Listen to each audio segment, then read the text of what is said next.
Hallelujah, hallelujah. Thank you, Jesus. Praise you, Jesus. Heavenly Father, we thank you, we praise you. Lord, you are the great God, and great are your ways, O Lord. Mighty God, we thank you for your presence in this place. Thank you, Lord, that you teach us your ways. And yesterday we had a great time in the topic of servanthood. Unless we lay down our life, we cannot experience that life that you came to give us in abundance. Tonight, as you take us through this journey of servanthood, O Lord, thank you that you are teaching us new things, anointing us. Even when we fall, you don't abandon us, but you lift us up. Thank you, Lord, that you have got great and mighty potential for each one of us. And the potential that is in each one of us is something that our eyes have not seen, our ears have not heard, not even entered our heart. Those things you have already prepared, and it's inside of us. And it is through laying down our life, dying to ourselves, that we are able to squeeze this potential out of us, that we become a blessing in the kingdom and to one another. So here we are once again in your presence, Lord. Thank you for your anointing this evening, that through your anointing we are going to experience more and more of your manifesting glory.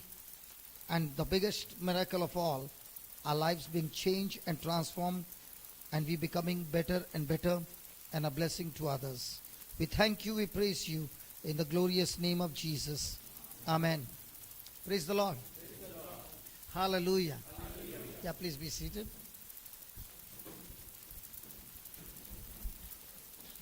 Today I had a great day, and I was counting the calls that I answered today, and I was amazed that I was able to answer 124 calls from morning till I came here. Hello? Is it a good number?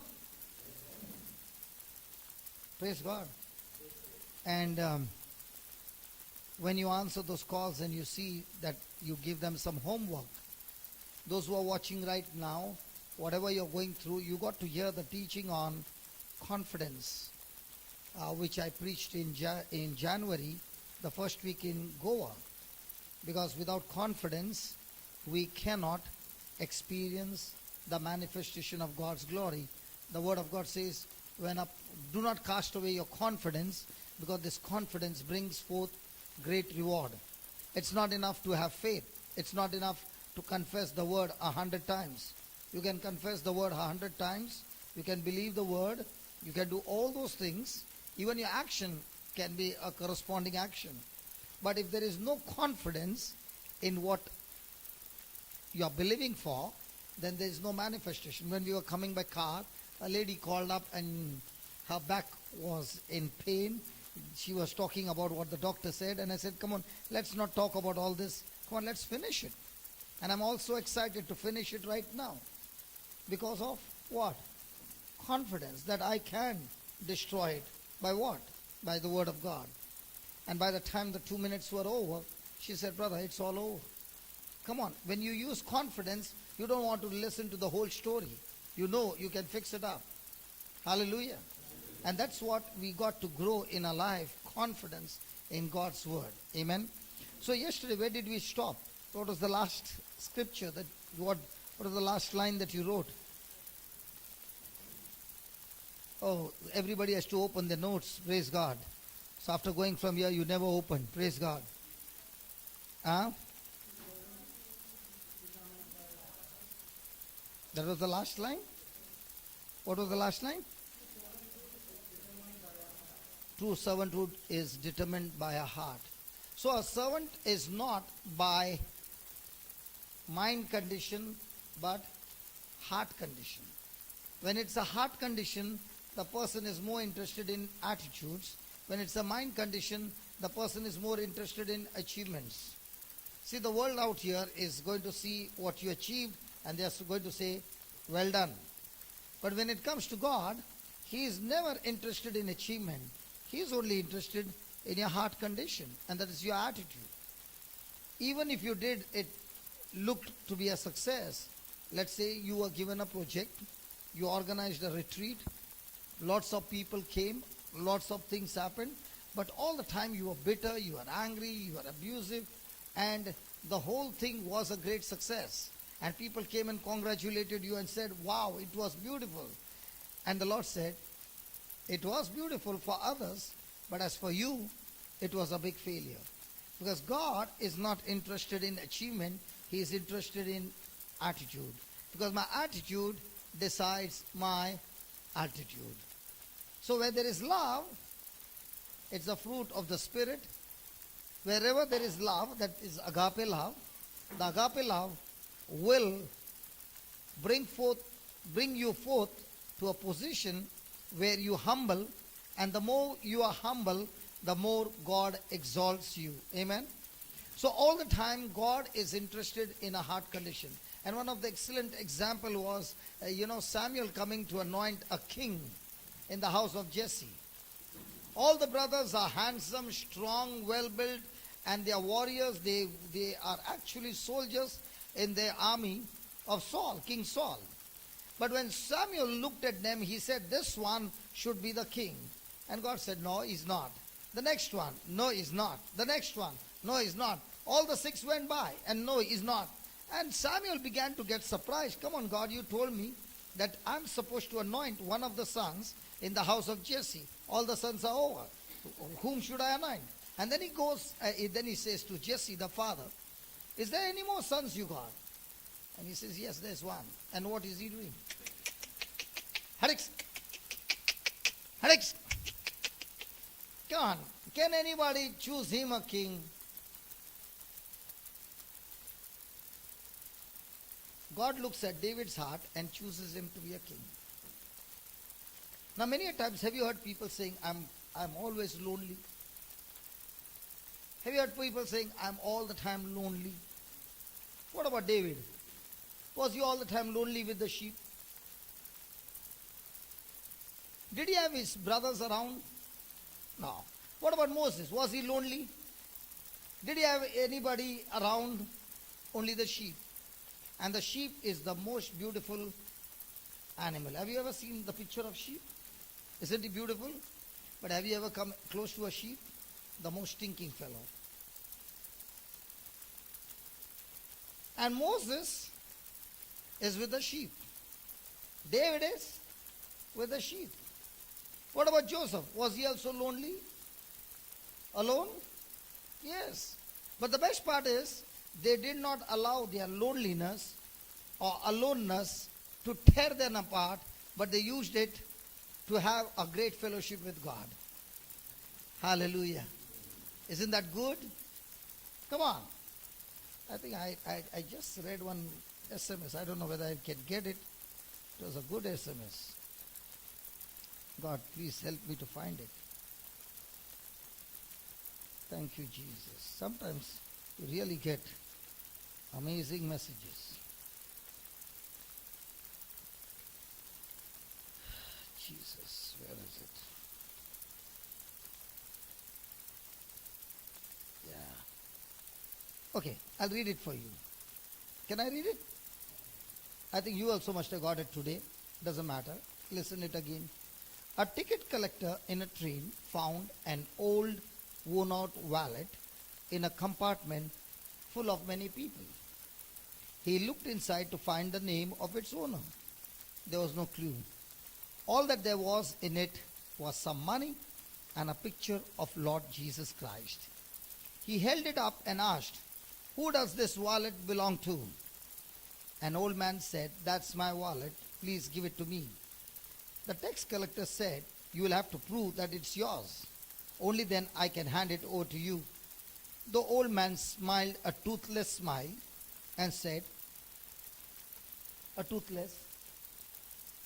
It has a picture of Lord Jesus Christ in it." The tax collector said, "This is no proof. Anyone can have a picture of Lord Jesus Christ in his wallet. What is special about that? Why is your picture not there in it?"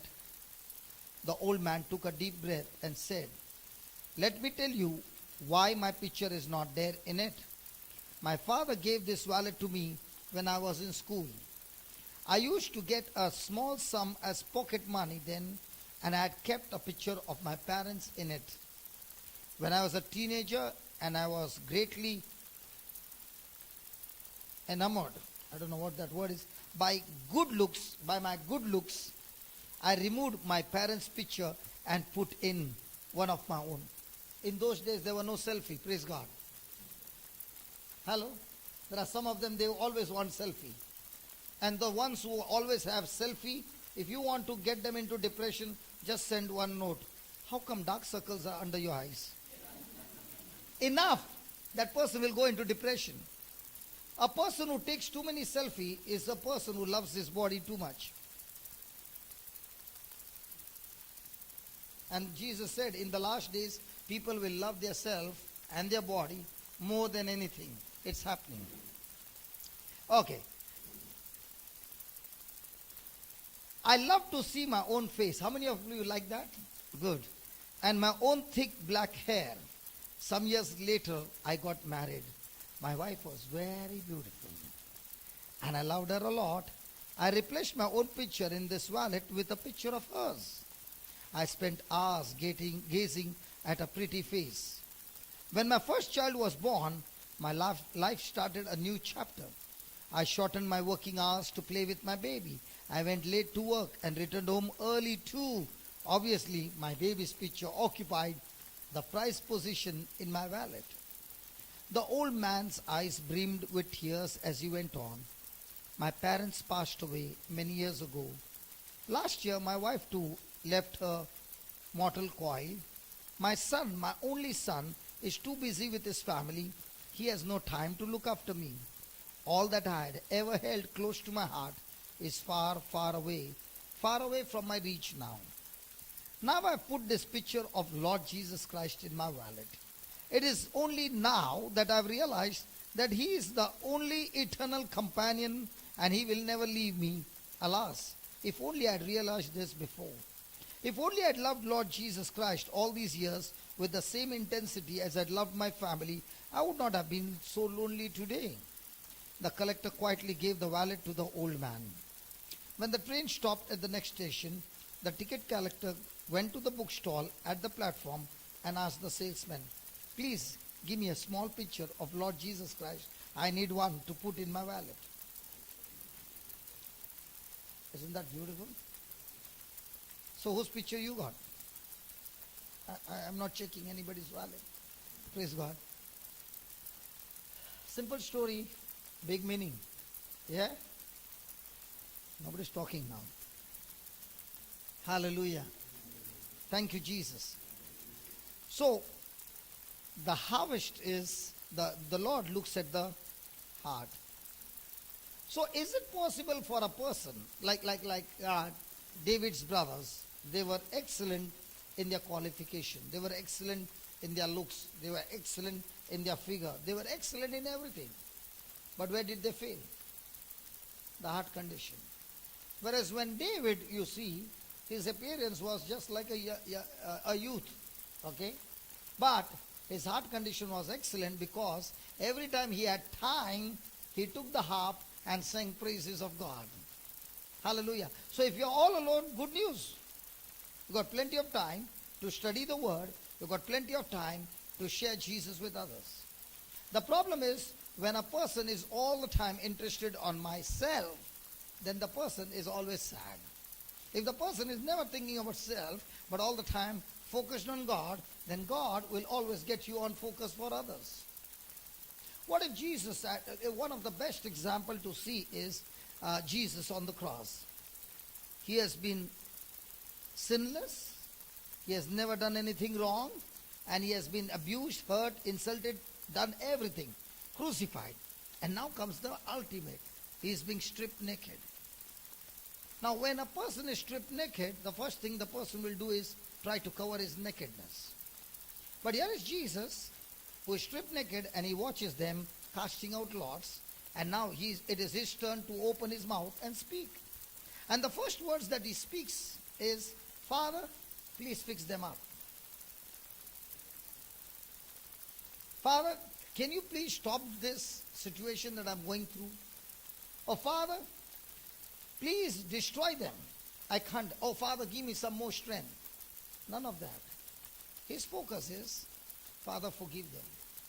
As long as my relationship with Jesus is all the time drawing me into relationship with others, I will always experience the life that Jesus came to give me in abundance. In a day, if my focus is all about me and my family, then no matter how much I have, I'm still living the most low life. A person who thinks about me and myself and my family is all the time living a low life. But the same person now, receiving the same Jesus, is thinking all the time, how can I bring blessing to others, and thinking about doing good to others. The person is always going to live a high life. Can you ask your neighbor, what life are you living? High or low? What is your neighbor saying? Neighbor is not opening the mouth. Praise God. Praise God. So write down an important point. A very important point. It is possible to serve in church. It is possible to serve in church for a lifetime without ever being a servant. Without ever being a servant. Praise God. So the servant gives order or receives order? So who decides what to cook today? The servant. Good. Who decides what to clean today? The servant, right? Does the servant have any say? He only has to obey orders, right? Now in the church, when we serve, are we all servants? Praise God. We also only receive orders.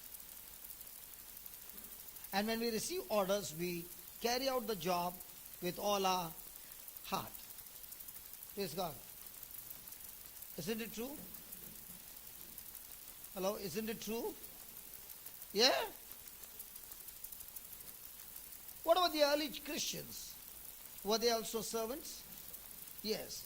Did they carry out their service for themselves and their benefits, or for the kingdom? A quick question you must ask yourself. Today I spend my time. The whole day that I spent, whom did I spend my time for? What was my investment? Yes, I go to work. But in my workplace, I do get opportunities to do something for the kingdom. Am I fixed with kingdom opportunity or dirham opportunity?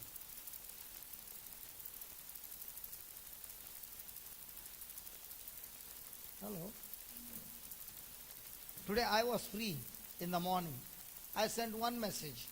I am ready to take phone calls. Please, if anybody has got anything, you can call me.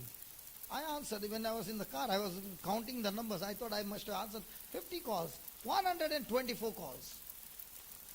And I was so amazed that, 124 calls, and I could talk to them, speak to them, praise God, and things were happening.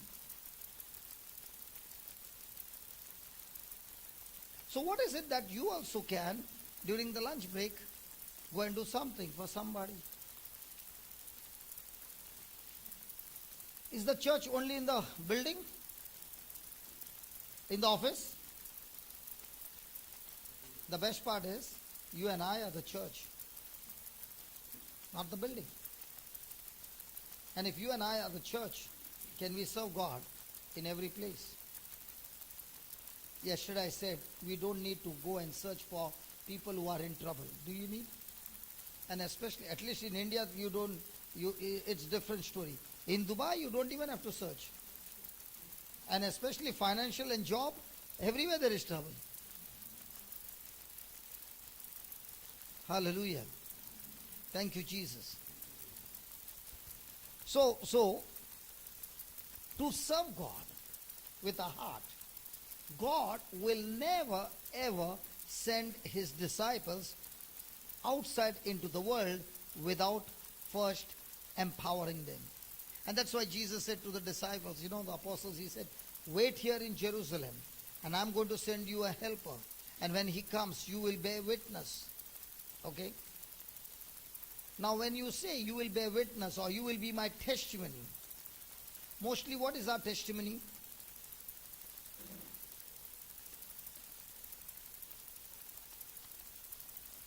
Mostly what is our testimony? Sister, can we who are having gaps just sit inside? So that what happens? The next person who comes straight away sits. Others. Now in this also, which one is comfortable? Aisle seat or middle seat? On flight, which one do we take all the time? So here also, which one you want?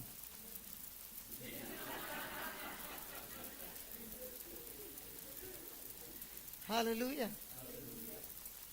A heart of a servant is never to see what is comfortable to me. A heart of a servant is, how can I sit in a position where the next one who comes gets comfort? When people come and you're preaching, when they come, they don't look straight. They will first look up. Why? They are not looking towards heaven. They are looking at the fan. Why are they looking at the fan? Because I want to be comfortable.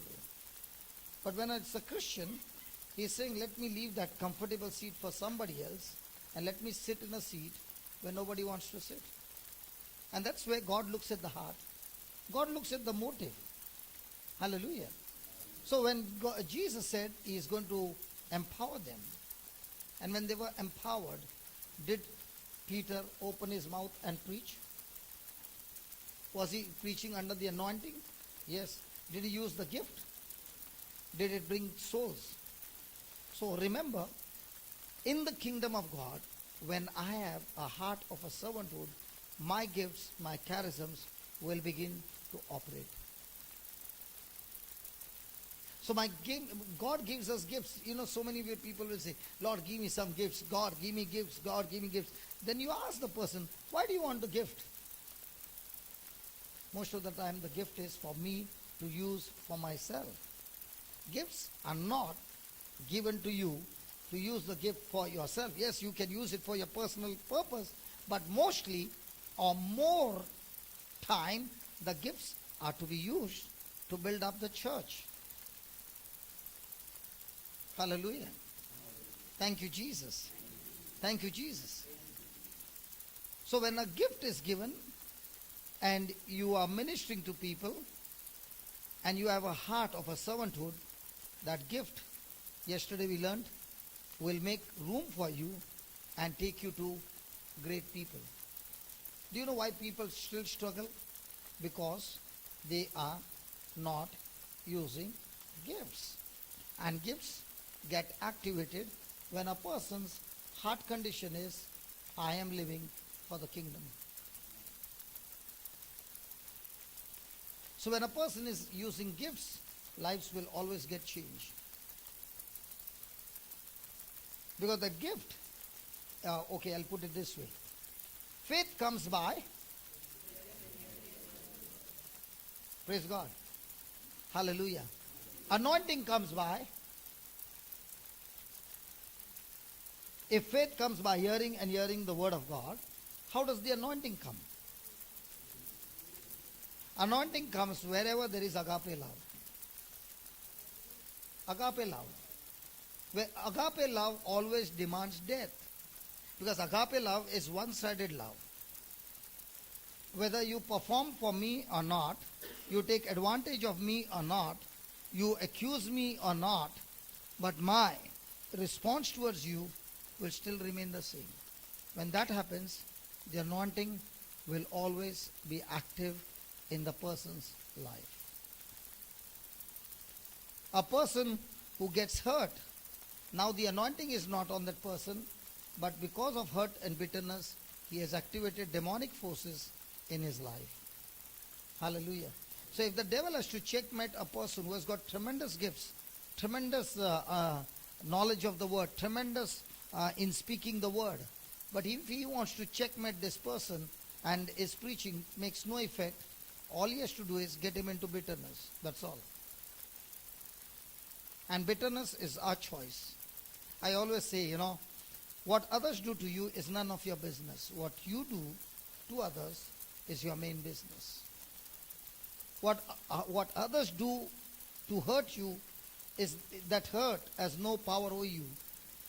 But if you respond to that hurt, the emotional way, that hurt will kill you. Hallelujah. When we were coming by car, I was saying, in TV there was a function called picture in picture. You are watching one picture and you can also see what's happening in the other channel. Okay? So I was saying, in the same way, we also have got picture in picture, and the switch is called chewing gum. How many of you have ever used a chewing gum? Never had a chewing gum? The taste is gone, but still it is like rubber. So picture in picture means what? The picture on the outside, what the person did, now the picture is gone inside. And now when the picture is gone inside, like a chewing gum, keep on chewing it. And most of the pictures that we chew are what? The gospel pictures. Hello? Which pictures do we chew?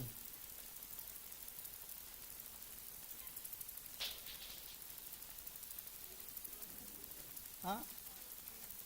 God's word hurts and pains. And when you keep on chewing and chewing and chewing, what will that chewing gum do? Kill you. Hallelujah. Thank you, Jesus.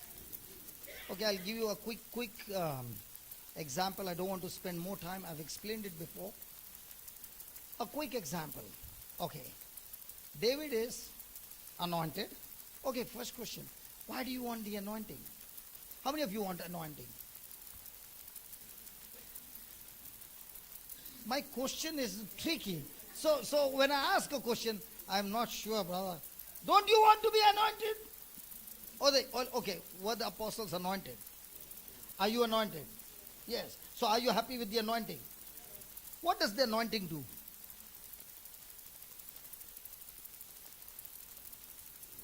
Sarita, what does the anointing do? You are all the time doing like this, like this. What is this, Bharatnatyam or what? Huh? It will make you do? You know, when the person gets anointed, he will always be introduced to the enemy. No, you did not hear first what I said. Okay, let's take for example. David was good in the looking after the sheep. He was there, okay? He got anointed. What's the next chapter? His father said, take the sandwiches, right? With the anointing he went as a Pizza Hut or McDonald's delivery boy, correct? That was his job. But the moment he looked at Goliath, what did the anointing do? The anointing began to pump into him that faith that this is the one you are going to fight. Anointing draws you into a battle.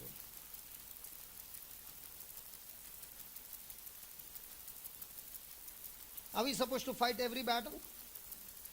When people start fighting every battle, they end up frustrated. When the anointing introduces you to the battle, that battle, the anointing will fight for you and give you the victory. So when you are saying, I'm anointed, what's the next question? Have you been introduced to an enemy? And if there is no enemy, there is no promotion.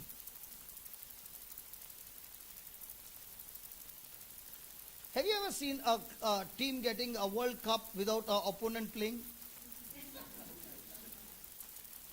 Come on. But we Christians will pray, Father, I don't want the opponent, but give me the cup. The anointing is supposed to take you into the supernatural and give you victory over the enemy who is coming against you. So the problem is, when we see the enemy, we don't look at the anointing in us, but we look at the intensity of the enemy.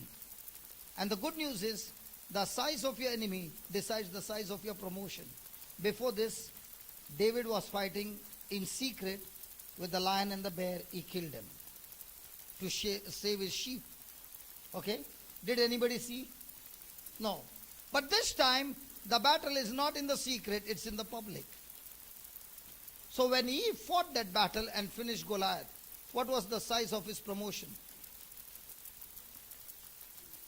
Have you ever been in public fights in the company? For no reason? You did not do it. Now you are introduced into a fight. Now in that fight, are you doing it with your emotions? Or are you doing it with God's word? God's word says what? No matter what he does, you operate with love. Now isn't it looking foolish? Hello? When somebody slaps you on one cheek, give the... When was the last time you gave a cheek? Hello? What does that mean? I should go on taking the beating from others? No, it doesn't mean that. It means that supposing I've decided to love this brother, okay? We had a fight. And I see I'm going for a party, and I know this fellow will be there. Just an example. And I decided that when I go there, I'm going to wish him. I've made a decision, and I'm stuck to that decision. My emotions are saying, don't go anywhere close to him. But I'm saying, for the Lord's sake, I will go. And I go to him, and in front of everybody, he slaps me. Now, when he slaps me, is shame going to come all over me? What is that shame going to do? Shame will always make me look towards me. Will I still stand there? Or will I leave from that place? So when somebody strikes you on one cheek and you turn the other cheek, means even though you have put me to shame, my decision still remains to love you. And when that becomes your attitude, you are humble. God says, I will now take over the battle. So when the enemy strikes us with one slap, do we allow the Lord to take over the battle, or we say, God, you stand behind me, the tag team, let me go and let me finish. And what is the Holy Spirit saying? Give me the tag. Have you ever seen tag team wrestling? Most of the time, who is in the ring? Listen, if you are remaining in the ring, you will come back beaten up. You stay outside the ring and start quoting the scriptures, believing with confidence. Holy Spirit who is in the ring will knock him off. Can you touch your neighbor and say, don't remain in the ring? Hey, let's say the world champion, tag team championship, okay? And that fellow is a tough guy. And I'm his partner. And the opponent is looking. When this fellow comes, now we can break him like this. Okay? So the referee starts. And I'm the first one to enter in. That fellow will bash me up. What's my first intention? To face him or straight away come to give a tag? Come on. So once I gave him a tag, now I'm standing outside the ring, and now I'm doing what? Quoting scriptures of confidence. Who fights the battle now? Come on, talk to me, please. Now, instead of quoting the scriptures, you're quoting words not found in the dictionary. Now, who is in the ring? Hey, come on, who is in the... Devil, no, you are in the ring. Has anybody ever tried to quote words not found in the dictionary? Did the battle end up with a victory? Came back bleeding. Why? You got into the ring. Stay out of the ring. And how do you still fight? Speaking scriptures with confidence. Praise God, that's mine. All the time making noise.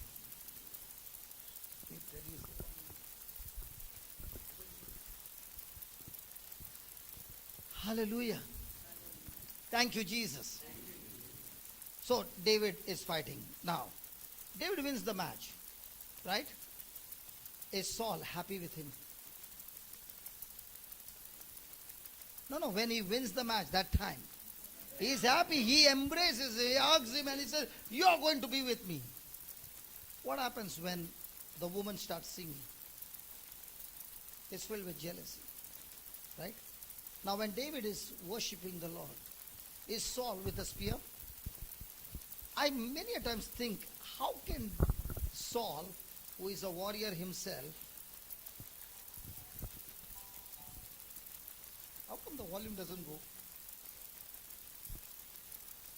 Yeah, how do you do that? Hallelujah. Yeah, what was I saying? Saul is such a close range and he misses the target. Now listen, David might be taking the harp and worshipping and singing. And Saul is like Goti with a spear.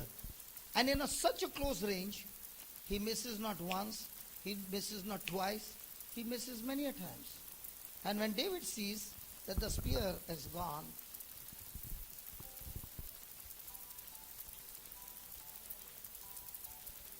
yeah, you do it. Thank you. Hallelujah. और China का है ना?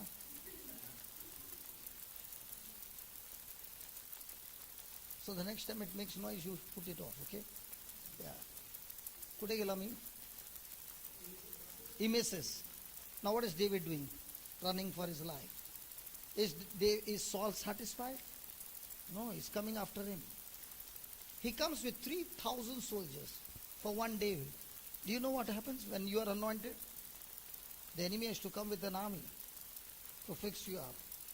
And how much is David? Just one person. And he's fixed on the Lord. He's singing psalms, he's talking to God and all those things. And there is the Saul coming for his nature's call. And David is in the same cave. Praise God. Now, what is one of his friends doing? Quoting scripture, saying, hey, listen, God has put his enemy into your hands. Finish him. And you can be the king. In those days, it was a culture. A person can kill the king and become a king. And what is David saying? I will not touch God's anointed. I will not even mess with him. So he cuts off his garment, right? And tells Saul, listen, I could have killed you, but I'm not doing that. Why are you so annoyed with me? And Saul repents. He goes off. How many of you believe when you are having fellowship with the wrong people, they can pump you into again a wrong direction? So Saul, after a few months, next chapter, is pumped again with jealousy. And he wants to go and kill him again. This time also he brings 3,000 soldiers. And this time, Saul is in the valley. David is on the mountain. So David tells his friend, are you coming with me? Let's go down. Can you go to a valley where there are 3,000 soldiers? And is David famous? Yes. Will the soldiers recognize him? Yes. But he goes. And when he goes there, everybody is in a supernatural sleep that God has put into. He walks in to the camp where Saul is. And now, the last time what did the friend say? You kill him. This time the friend is saying, you don't kill him, just give me the order and I'll finish him. You just tell me, I'll finish him. There's a spear out there, I will thrust it into his heart that there will be no more chance. And David tells that man, don't touch it. Just pick up the spear, pick up that jug of water, let's go. Hey, come on, David. You mean to say you took all that risk to get a jug of water? You mean to say you took all that risk to pick up a spear? You know what's the truth? The spiritual truth is, the day David cut off a piece of his garment, that day Saul lost the anointing that he was anointed by Samuel. Because in the garment, there's an anointing. Example, Moses poured oil on Aaron. The oil went on the beard and then on the garment, and the Spirit of God came upon Aaron, the high priest. He died. His son took the same garment, wore it upon himself, and the Bible says the anointing came upon his son. There was no pouring of oil.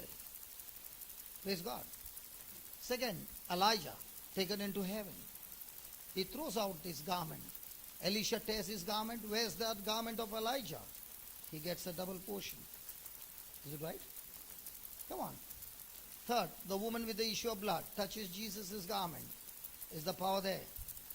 Then Paul, his handkerchief is taken and put on people who had demons and sickness and disease. And the demons are gone, the sicknesses are gone.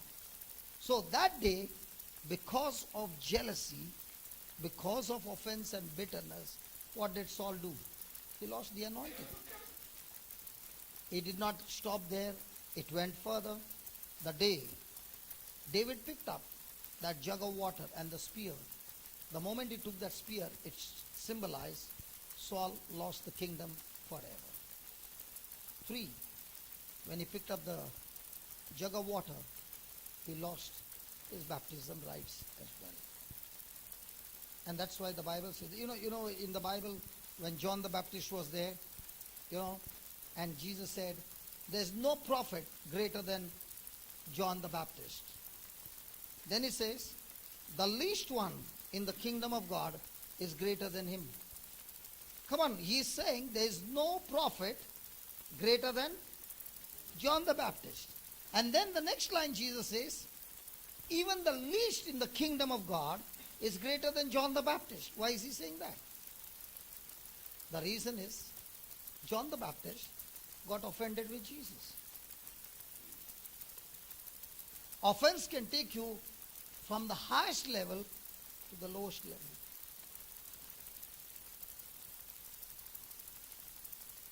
And when there is an anointing on your life, there will always be the enemy trying his best to get you into a business called offense.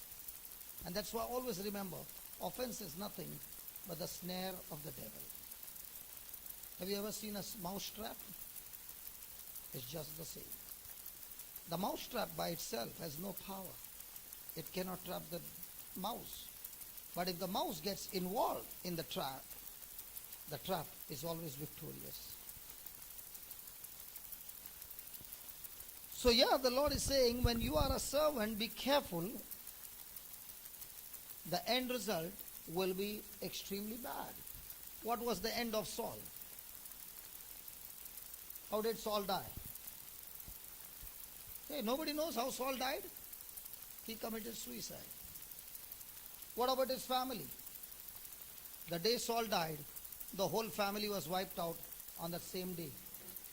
Now, was that God's plan for Saul? Hello, was that God's plan for Saul? Not at all. Was that God's plan that when Saul failed, God replaced him with David, who could go to the battle, win matches for him, and Saul would get the victory? But the very person who was supposed to help him to carry out God's mission, jealousy, tried to kill him, and in the bargain, Saul got destroyed. Not only he, his whole family got destroyed. That's why dangerous to get offended. I'm not talking only about the man of God, but with anybody. That chewing gum switch is extremely dangerous. It will destroy your future. Can we just close our eyes and reflect in our own lives and ask the Lord, Lord, thank you for your word. And your word again and again challenges us. And that's why, Jesus, you gave us only one commandment, to love one another with all our heart, with all our soul, with all our strength. To love one another as Jesus has loved us. To love one another as we love ourselves. Jesus has given us only one commandment, and love. And as a body of Christ, we who call ourselves disciples, servants of God, the Lord is saying, am I willing to walk in love? One-sided, unconditional love. No matter what others do to you, your response is love. So let us ask God. He has given us this love, and that love is inside each one of us. Because the Bible says in Romans 5:5, that God has poured his love into us. And this love he has poured through the Holy Spirit. So the day we got baptized in the Holy Ghost, that very day God poured that agape love in us. And this agape love can flow out of us into the lives of those who come against us by renewing our mind. If our mind does not get renewed with the Word of God, we ourselves are going to block and close the valve of love and try to operate with human love. Human love is always depending on performance. You do good to me, I love you. You do things against me, I hate you. And God is asking us at this very moment to make that decision, to make that commitment that, Lord, I am willing to walk in love. I am willing to do things to please you, Lord. As you are faithful, Lord, teach us to be faithful. Teach us to renew our mind. Teach us to live for you and your kingdom. Lord, you have given us a heart of a servant. And this servant heart is a heart of love. But out here in the world, we have been trained again and again with the wisdom of this world that challenges us to live a selfish life. And here your word teaches us to live a selfless life. Oh Lord, all the time we keep saying, we want more of you, Lord. We want more of you. But actually speaking, you have given yourself completely to us. You need more of us. On the cross, Lord, you did not keep anything of yourself for yourself.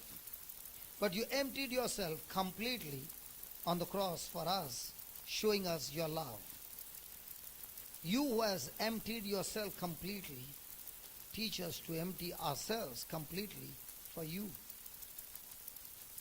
We must understand your love, Lord, and we all the time want more of you. Lord, Jesus, you are dwelling in a heart, and the fullness of God's glory and the fullness of the Holy Trinity is in us, the Bible says. The Godhead, the fullness of Godhead is in us. Christ is in us. It is we who are not in Christ. By our belief, by our knowledge, by our action, our selfishness, our laziness, our distractions take us away from you.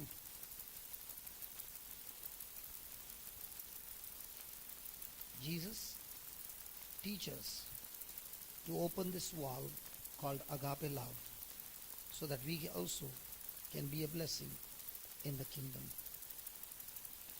Just as you gave all that you have, in the same way, help us to give ourselves completely to you. No matter what we want, but what you want.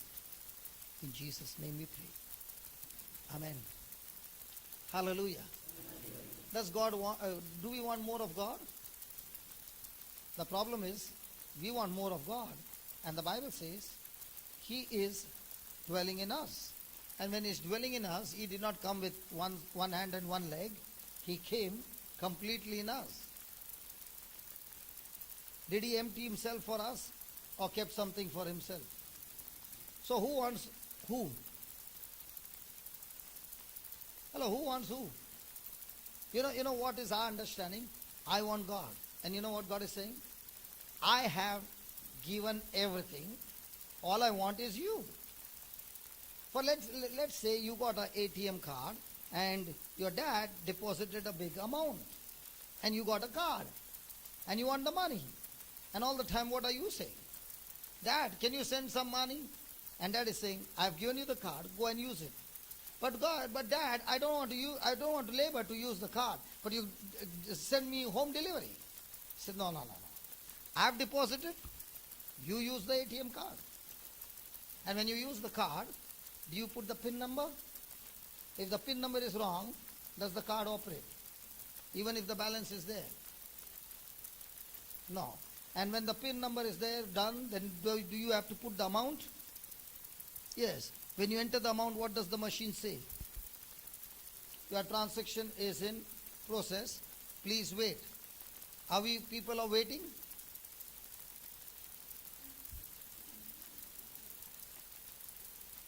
No. I'm not talking about the ATM machine. I'm talking about the PIN number is the Bible. He has done it. He has deposited. Are we waiting with confidence? When we have finished our prayer, are we waiting? The transaction is in process. Are we thanking God? Or are we saying it's not yet come, it's not yet come, it's not yet come, it's not... Sorry, it hurt you? Thank God your husband is not here. Don't tell him. He'll pick me up like this. I purposely did like this. Did it hurt you? Come on. If it's not happening, do we start kicking one another? So who wants who more? Okay, let's put it this way. Did God anoint the disciples on the day of Pentecost? Was Peter drunk in the Holy Ghost? Now let's say Peter said, let's enjoy, man. Let's enjoy. I feel so good.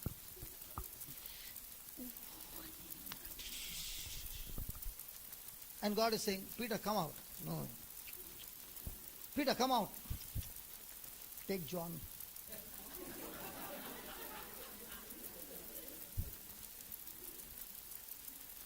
Were all anointed?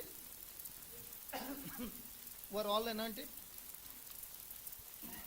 Did Peter get up on his own? What if Peter had not to get up? What if Peter had not to get up? 3,000 souls would have got messed up. Correct? How many of us, like Peter, get up? And what are we saying? God, use me.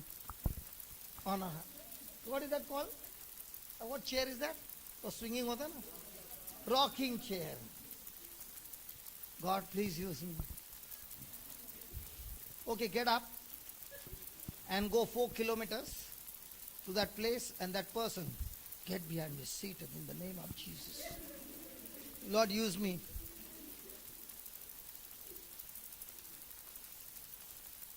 So who wants who?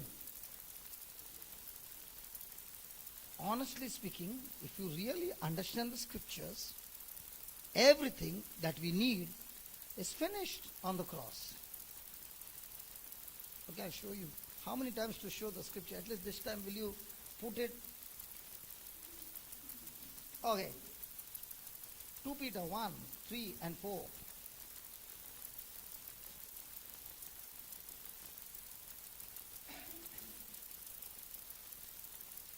Tony.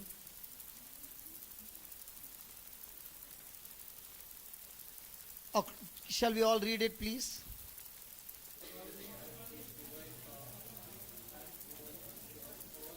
You know the problem is you are reading it like a storybook. Have you ever purchased a property? Have you ever purchased a property? तभी agreement बराबर पढ़ता है? Hello? When you are signing a contract, you read correctly? Offer letter, you read? पहला देखता figure कितना है भाई? No? So let's read the contract. Okay. Let's read. According as His divine power. Hey, whose? His divine power. What is that divine power? The grace of God. Okay, just put the previous verse, brother. Other they'll say he will tell what he wants. Let me show you. Tony, I said previous verse, brother.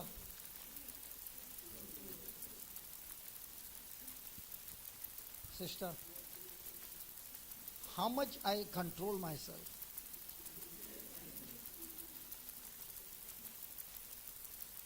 But he's a good man. I'll tell you, he's an excellent man. Thank you for giving him to us. Can we give Lord a big hand for that? That's a big sacrifice. Big sacrifice. Okay. Grace and peace be multiplied unto the preacher and the priest and the nuns. So grace is available for everybody? Sure? Hello, sure? What is grace?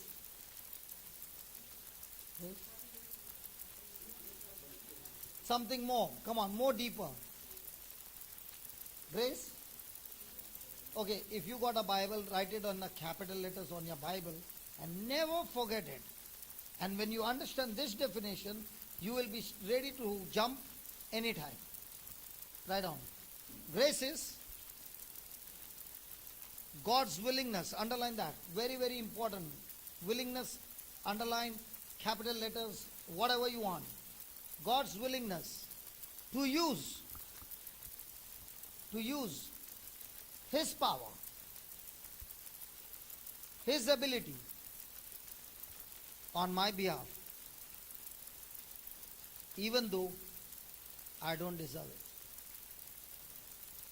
Now, is God willing? Yes, that's why it's grace. But am I believing He is willing? Hey, don't write that. I'm asking you. Is God willing? Yes. But am I believing He is willing? You know what is my belief? If I fast for 40 days, now God is pleased with me and is willing. You know, when that happens, it is your works. And people who have relationship with God with works, I'm doing this so that I can please God. That person is all the time frustrated. I'm doing this because I love Jesus. No frustration. I'm not doing something that I can get from Him. No. I'm doing something because I am having a relationship with Him. And because He is in love with me, He is giving me everything that I need. I'm not doing it so that I can get from Him. I'm not a banya. When a person is doing that, every time he is frustrated. 3 o'clock I have to get up, man. If I don't get up, mera gaya. I'm getting up at 3 o'clock because I want to chat with him. I love him. That's why I'm sitting late night with him. Difference? Hello, is there a difference? So when a person is having a relationship, his relationship is not that I will get qualified. I will never get qualified with my works. But I'm qualified because of what He did for me on the cross. And what He did for me on the cross, I believe it and I receive it as a gift from Him. There was a time when I fasted. Now also fast. But now my fasting is not because I want to fast so that I will get more power. Now I'm fasting so that I can have more time with Him. Because when my stomach is full, has anybody ever eaten pork meat? कोई नहीं खाया? Any Mangalorean? Goans don't eat. Mangalorean? Any Mangalorean? Tamilian? Goans they never eat. Praise God. So when you eat, you are extremely active.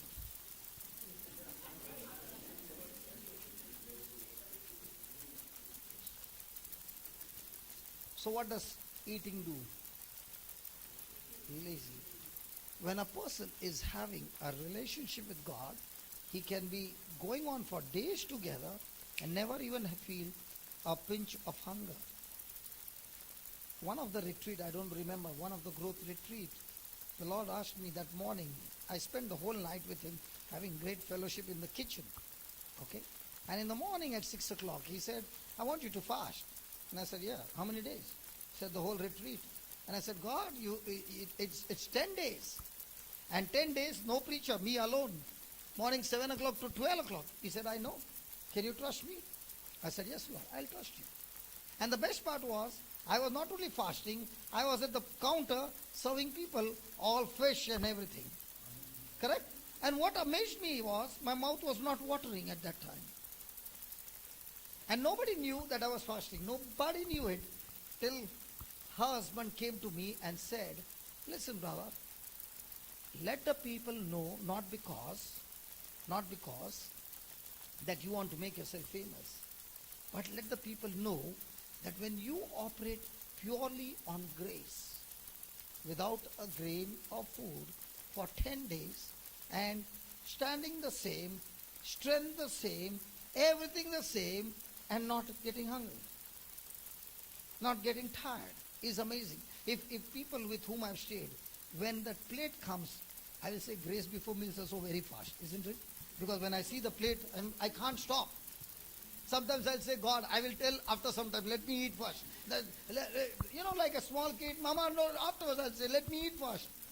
He loves that. It's not a rule. He loves that. He likes that relationship. And what amazes me is, I can't wait. My mouth starts watering when I see food. Okay? And here, I'm serving. And nothing. Grace. And grace is given to everybody. How? Through the knowledge of God. If I'm only fasting and not spending my time with God, it's called as dieting.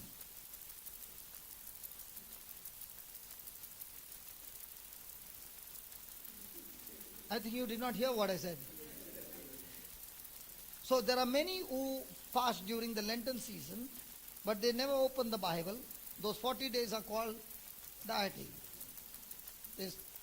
Praise God. Hallelujah. Can we play the game? Can we play the game? The AC remains off, the fan remains off, everything remains off. It might be feeling hot, might be sweating, but still we can be at peace. Can we play the game? Hello, can we play the game? Willing to play the game?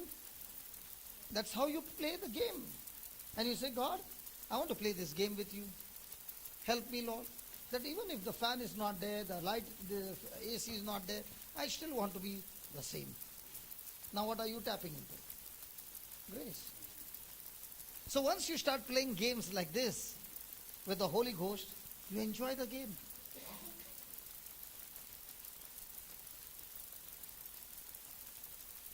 Praise God. So grace and peace be multiplied unto you. How? When is grace multiplied? To the knowledge of God. What are you receiving here? Knowledge. So when you receive knowledge, did you get the account number right? Hello? Did you get the PIN number right? Now if you go to the machine and press the PIN number, will it come? Now let me give you an example. Knowledge of God. Grace and peace be multiplied unto you through the knowledge of God. Let me give you an example. ABC is sick in your house. All the time you are praying to God. God, heal him, heal him, heal him, heal him, heal him. And suddenly you are listening to a teaching where the person is saying, in the name of Jesus, you can move mountains. In the name of Jesus, when you lay hands and believe, sicknesses are healed and recovered. In the name of Jesus, you cast out demons. You heard those teachings. Now, did it bring grace to you? Yes. Now, if you heard it, you danced for it, but never put your hand or spoke it, that grace went waste. So how many of us are wasting grace every day? Sister, how short was your hand? Can you please stand?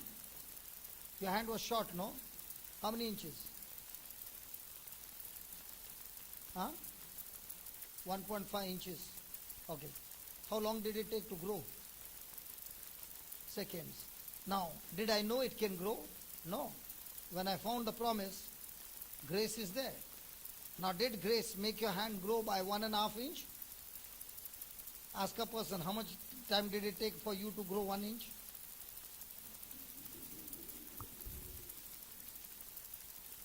See, my senses says, to grow 1 inch, it takes weeks, months, years. And here I am telling her, with the grace of God, it is going to grow and become equal.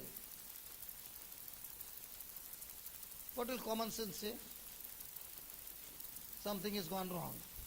But is grace saying, I'm willing to use my power on your behalf. Yes. Now, if I'm confident, is God going to back me up? So who needs who? God needs to heal a hand. But he also needs somebody who can use the grace to heal a hand. For example, I answered today about 124 calls. God needs somebody who can say, it's not easy to answer so many calls. Right? But when you're answering those calls, he is promising me that he's going to use his grace. My job is to use the scripture. His grace will go and fix the problem. And if you ask me, brother, do you feel hot? Do you feel your hair standing? I feel nothing. Because I'm not based on feeling. I'm based on what he said. Is that clear? Okay, then. Grace and peace be multiplied unto you through the knowledge of God and of Jesus. Then, according as his divine power, which is that divine power? Grace. And who is this grace? Hello, who is this grace? This grace is Jesus himself. Just give me John 1:14. I think so, John 1:14. And the Word was made flesh and dwelt among us, and we beheld his glory. Who is he? Jesus. And the glory as of the only begotten of the Father. Who is he? Who is Jesus? Full of grace and truth. So what is grace? Now, is he willing to use his power on your behalf? Yes. So has he given you power of attorney? Yes. But if you don't use the power of attorney, who is to be blamed? So who needs who? Jesus wants to go and finish the job, but you're not opening your mouth. You're not moving in action.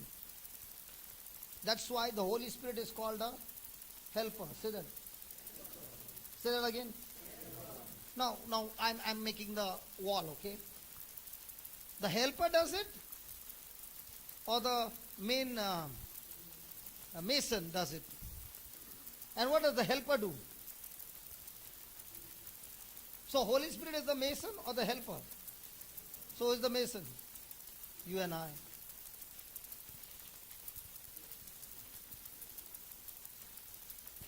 Are you following? But what are you saying? Lord, let me be the helper, you be the mason.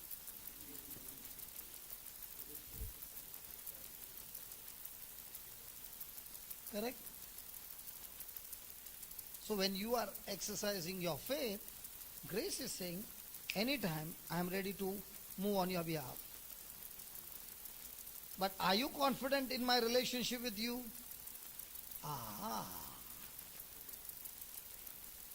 Because we are more confident in the relationship with the doctor.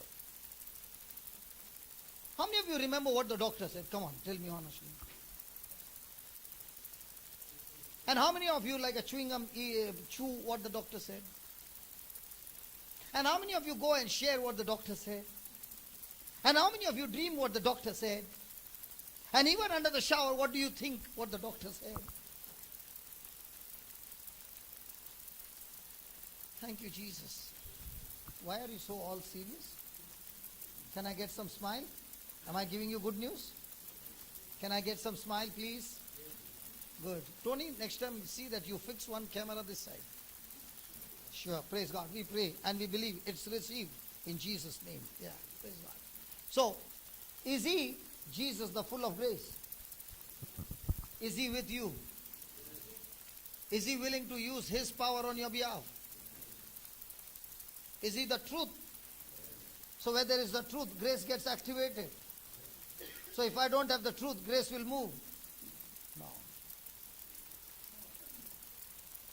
And what's the truth? The word of God is the truth. That's why he says when the word abides in you, He never said when a person reads the word, he will know the truth. He never said that. He said when the word abides in you. Say that, abide. Say that again. I learned this word abide in Bombay. Anybody from Bombay? Bombay? Pakka? During the rainy season, these villagers come from different villages to Bombay. And they prepare their bakhra. And there will be one tape. And there they will put all those roots over there. And they will be making their house. Any open space. Dekha hai? Correct? 1 month, 2 month, 3 month, now, वो लोग का घर चल रहा है. One day the municipality comes, the BMC, breaks their house. Next day, where are they? What's the meaning of that? They are abiding. You can push me out with your authority, but I have made a choice to go and encroach that place again. It's abiding. I have this word of God. Devil, you can put some pressure, and for a moment I might take your word and get into a doubt, but I'm going to push myself to get into that same position of the word again. That's called as abiding in the word.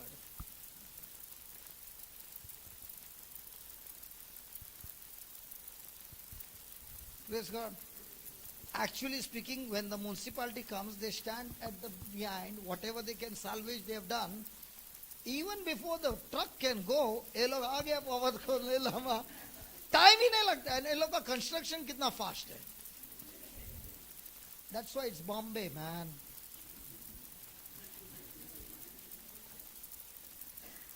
Do we have the same kind of abiding in the word?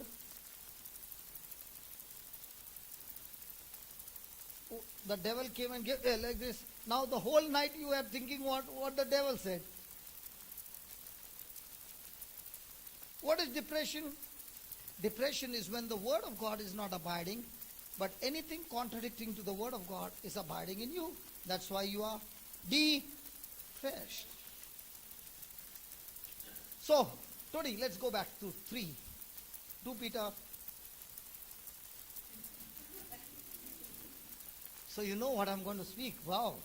So, power has given unto us all things that pertains unto life and simple is saying, simple line.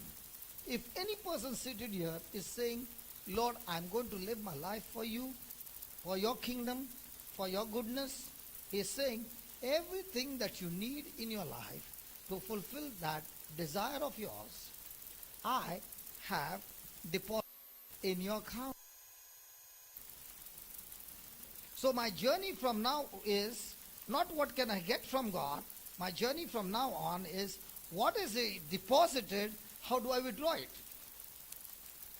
Which one is better? That you wait for the cash to come into your account or learn how to issue the check which is in your deposit? Yeah, always easy is when will it come?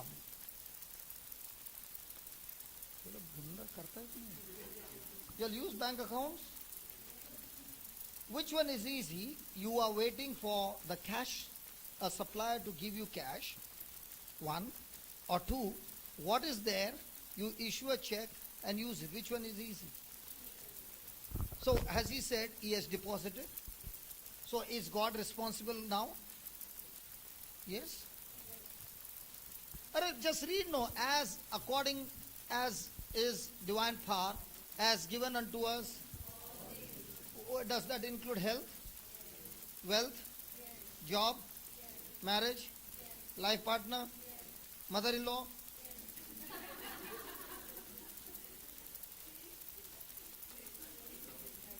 Dowry. They did not understand. Business वाला बराबर पैसे मालूम है. Dowry के लिए बात कर रहे हैं हम लोग.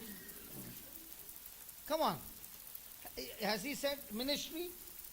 Everything is there. The whole package. Tony, the whole package is there? Full. Now, I want to tell you in front of everybody. You take this scripture day and night. Speak it, believe it, and say it with confidence. And you will see this scripture taking you from glory to glory. This is the scripture that always gives me assurance the bills will be paid. How it will be paid, I don't know, but it will be paid. And what bills? Not selfish desires. Desires that associate with the kingdom of God. Those bills are already deposited in the account. And how is it deposited, and how will I know what's deposited? Through the knowledge of Him. And that has called us to glory and virtue. Praise God. Now for Joseph to be a governor, was it all deposited? How did he get the deposit out? By operating in love, by operating in forgiveness. In every relationship, he got a negative, but he did not respond to that negative. He responded with love. Now, did the gift start opening up? Yes. Wherever there is love, the gift of God will open up. Wherever there is hatred and bitterness, the gifts of the devil will open up. Hallelujah. 4. Whereby are going to be given to us, are given to us what? Exceeding great and precious promises. So is God going to give us, or He has given us? Given us what? Now tell me, when a person is in, does he, can you give me some scripture? No? No. Now that help was a KG standard. Now we have come to at least secondary school. So now, if you are in trouble, won't you call up and say, brother, this is the topic that I'm going through. Can you give me some scriptures? So why did you ask the scriptures? Has anybody ever asked scriptures? I'm going through this situation. Can you give me some scriptures? Exceeding great and precious promises. Ivan, are you using scriptures, Baba? Yeah, what for? Are you using scriptures? What for? Huh?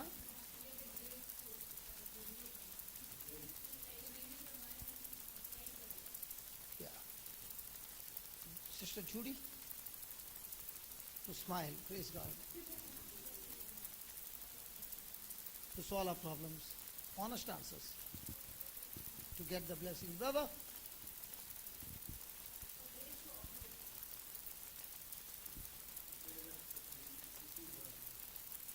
Favors.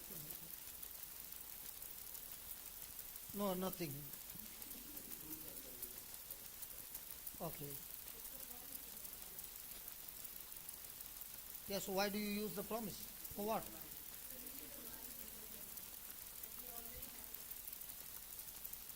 Have what? Promise? What? So you use the scriptures to get the things the things that we already have into manifestation. Okay, you already have it, so that it comes into manifestation. Correct? Yes, and you will use it for the manifestation, right? All answers are wrong. Please read it here. See, whenever you give me answers, please read the scripture. I will never give you answer out of that scripture. Come on, read it again.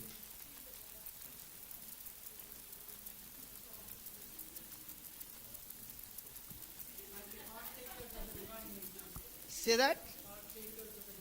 So why are you using scriptures? First, to use that scripture and become a partaker of His divine nature. When you become a partaker of His divine nature, where now you are being transformed into the image of Jesus, now you will find by default you are escaping from the corruption. Has anybody ever gone to a mall, buy one, take one free?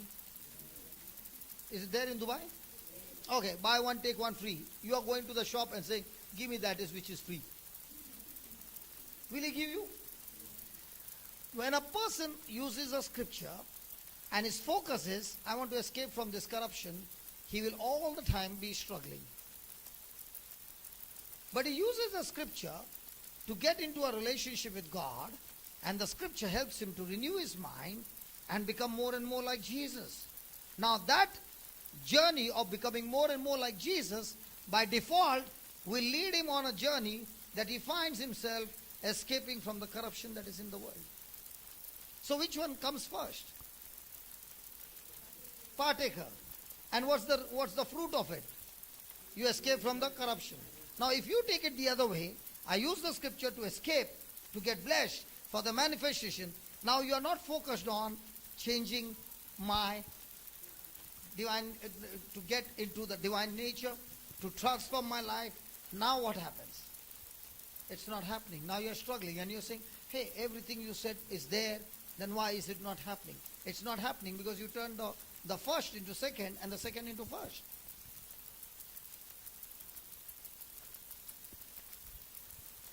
Is it right? So what's my top priority to come to this Bible class? To get to get the blessing and everything that I need to be manifest in my life.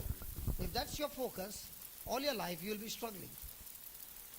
But if you change your focus to, Lord, I'm coming to this Bible class so that you teach me the truths, I apply them, I change my life, and the quicker I change my life, the quicker I will see the manifestation of God's glory. Amen. Thank you, Jesus. Thank you, Jesus. Hallelujah. So when you are using the promises of God, is it going to challenge you to move away from those things that are displeasing to God? If I don't move from those places and I still continue in those things and I'm using the scriptures, will it work? So the more and more my nature begins to change, not my nature, but I become a partaker of the nature and my character begins to change. The level of my character is the level of manifestation of God's blessing in my life. So write down. Write down. Changes in a life will always be proportionate. Changes in a life will always be proportionate to our knowledge. To our knowledge. Changes in our life will always be proportionate to our knowledge. Praise God. Hallelujah. So if I'm receiving the knowledge, and through the knowledge I now know what God has deposited in my account, but I'm more focused on getting what's in my account, then I'm moving on the wrong direction. But if I use that knowledge, first of all, to change myself. So now, are we receiving knowledge? Come on, yes or no? Is it going to bring change in our life? Not at all. Knowledge does not change your life. Knowledge applied changes your life. So the proportion to which you applied is the proportion to which your life has changed. And when your life has changed to that level, that by default, those things that God has assigned for you will begin to manifest in your life. So what's my top priority? How quickly can I use the knowledge and train myself to die to myself?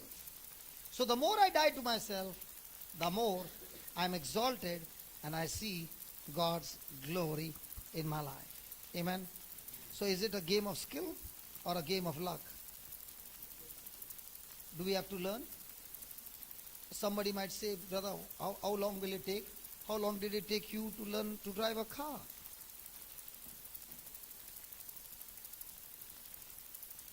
The more you drew it, the more expert you became.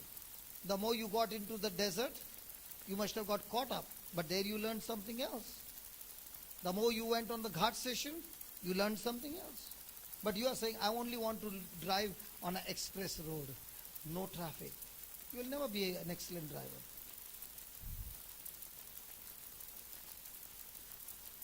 Hallelujah. Thank you, Jesus.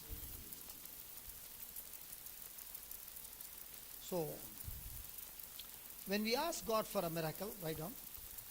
When we ask God for a miracle, He will always give us an instruction. An instruction.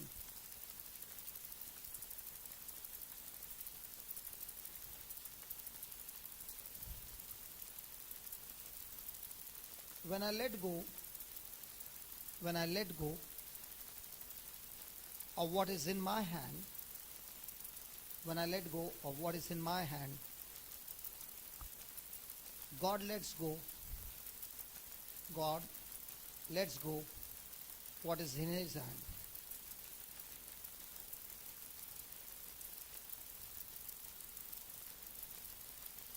Praise God. So in my hand is flesh by default. But now I have to let go of that flesh and be a partaker of His divine nature. So when I do that, now whatever God has assigned for me, those things will begin to manifest in my life. Amen. Hallelujah. Write on in capital letters, please. Bold capital letters. God never consults. God never consults our past to decide our future. God never consults our past to decide our future. What do?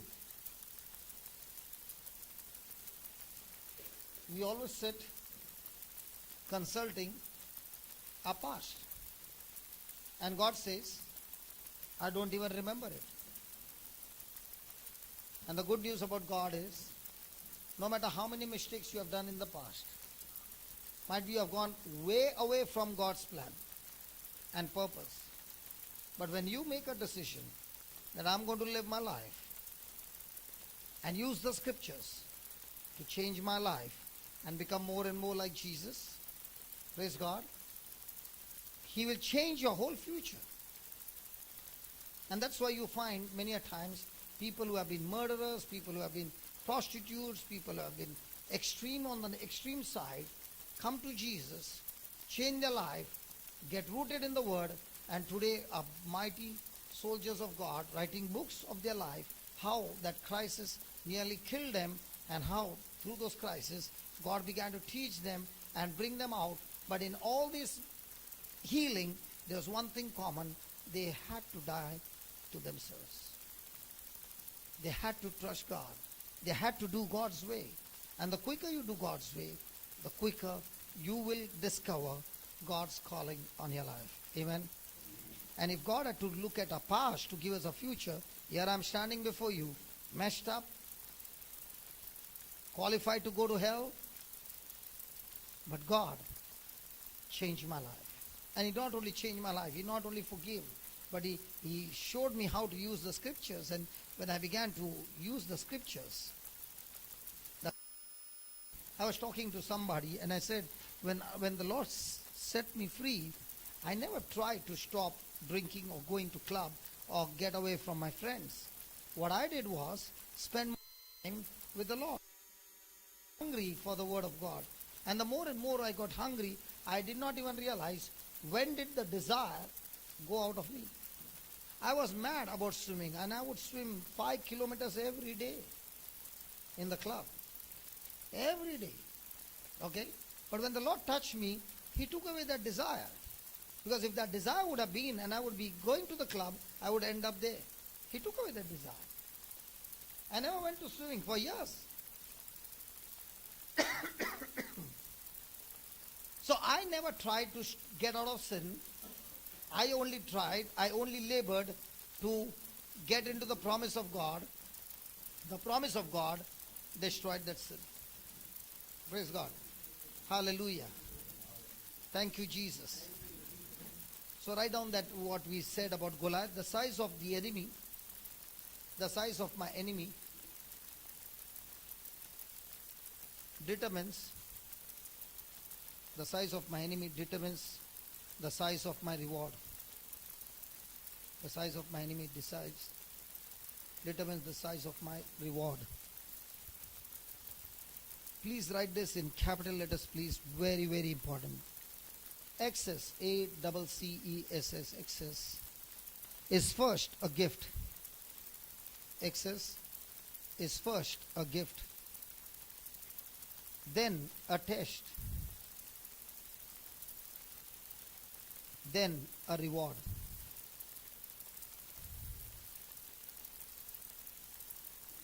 Do you know what has happened right now? Before you could come in, you made a choice to come in. And when you walked inside this room, each one of you opened your heart completely for me to enter in and do what I want. Because when a person is listening to the preaching, he has already opened his heart. The preacher is going to plant the seed. Are you understanding? So access. Now if you don't give me access, then what do? What I'm speaking, you have shut down your mind and said, I don't want to listen to you. So in the same way, in relationship, we give access. We get access. Joseph had an access to the prisoner. Prisoner had an access to the king. The king had a problem, and the prisoner said to the king, I know a person who can get your problem solved. So when he introduced Joseph to the king had an access to Joseph. Joseph had an access to the king. Now there was a test. Can you solve my problem that I got a dream and nobody can solve? Joseph passed the test. What was the reward? A governor. In the same way, in our office, there are different people. Some very rude, some very good, some of different kind. But every person is so important because you never know which one is going to work for you. Might be the one who is rude and you pass the test, that fellow who is rude to you can be a great blessing in the future. And that's why dying to self always challenges you to pass the test. And every time you pass the test, remember, just like when we were in the video game, we used to play the video game when we were small, And when you do the first round, you get some bonus points. Yeah? And then you go to the level 2. Is the level 2 more difficult than the previous one? Now, let's say you reach the 15th level. Do you like to play the first level? That's how it is. We must always remember, Christian life is a game. And every day you are playing the game. And in that game, you are practicing to play more difficult levels. And the more difficult levels you pass through and you make the full round, you complete the lap, you get the bonus.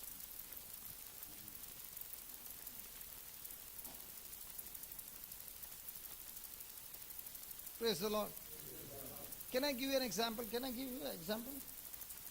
This sister came from Dubai. No problem. This sister came from Dubai. Husband was coming from Chennai. They both made a plan. Let's meet in the retreat house. Okay? My room was there and I was staying there. They came and spoke to Brother Johnny, who is taking care, and said, is there any room over here? He said, why? No, I've come from Dubai. My husband has come from Chennai. We have not met for a long time and we decided to do a retreat over here. Johnny looks at them. He's also a married man. Feels sorry for them and says, yes, there's a room. And he says, come here. And he calls them to give the room. And over there I am just outside the room. And he says, brother, I've given the room to somebody else. Please, can you take the clothes and go? Listen. So I say, okay, and I'm picking up my clothes and I'm walking out. And these people come in. The husband doesn't know who I am.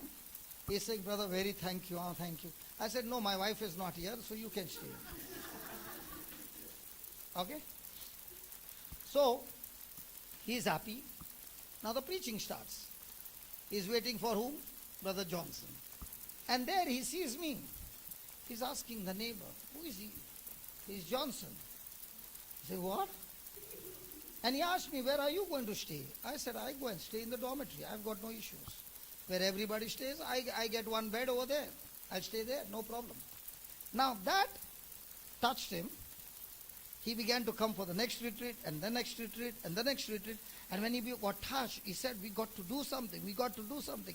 He applied the license for media. Got into cable TV. And now he got into a cable TV where he gets 1 hour to broadcast the whole of Tamil Nadu. And whose videos he puts? Mine. For just giving him a room. Who pays the bill? Husband. What did I give him? 3 days room.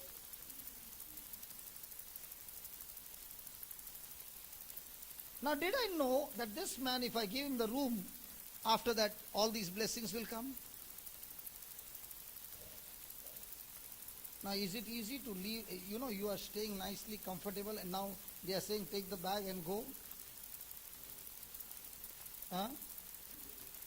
Why? Only thing in the room, they have got a bed which is I think 1.5 feet above the ground. Where I stay, it is only 3 inches above the ground. They might fall and break their head. Even if I fall, 3 inches mein kya lagne wala hai? Which one is better? 3 inches, praise God. They are on a high risk. And I think you got a room with a bump, one on top of the other. Who went up?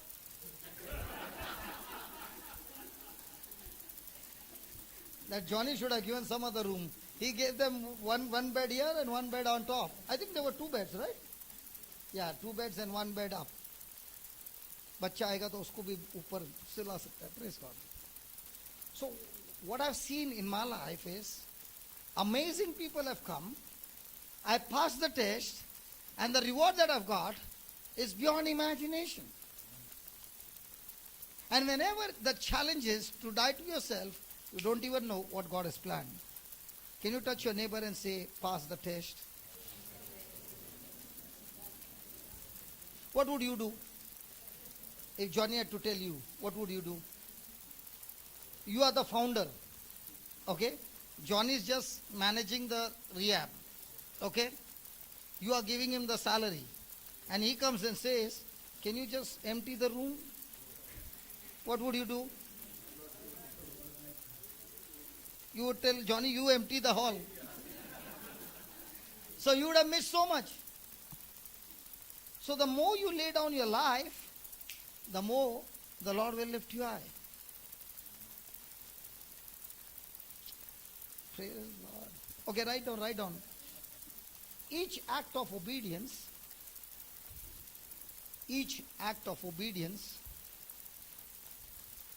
shortens the distance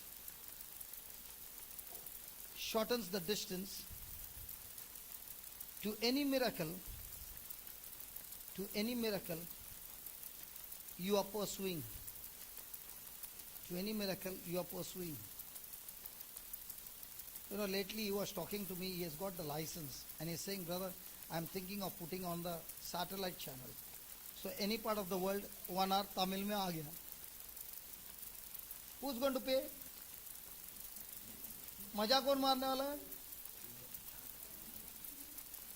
And believe me, I have been trying for a long time to get into cable TV in Chennai. Okay? Is it right? And it was not happening. And the Lord said, you pass this test, I give you the channel. So do we go through test? Hello, do we go through test? Many a times we don't know, after passing the test, the bumper crop which was on the other side was so big that we blew it up only because of our flesh. So if you forget any time, remember the cable TV. And when the satellite TV comes, then you remember, 3 दिन का room दिया यार. Praise the Lord. Hallelujah. Thank you, Jesus. Thank you, Jesus. Write down. Capital letters, please. Currents of favor begin to flow currents of favor begins to flow the moment you solve the problem for someone.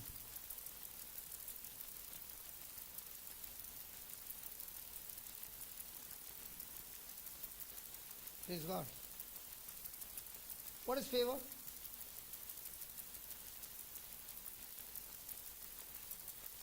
Okay, are we all working? Correct? And after the work we get a salary. Was Joseph working? Yes. Now was he also working on the day when he was brought before the king to solve the king's problem? Yes. But that work which was there, was it his hard labor or the gift of God?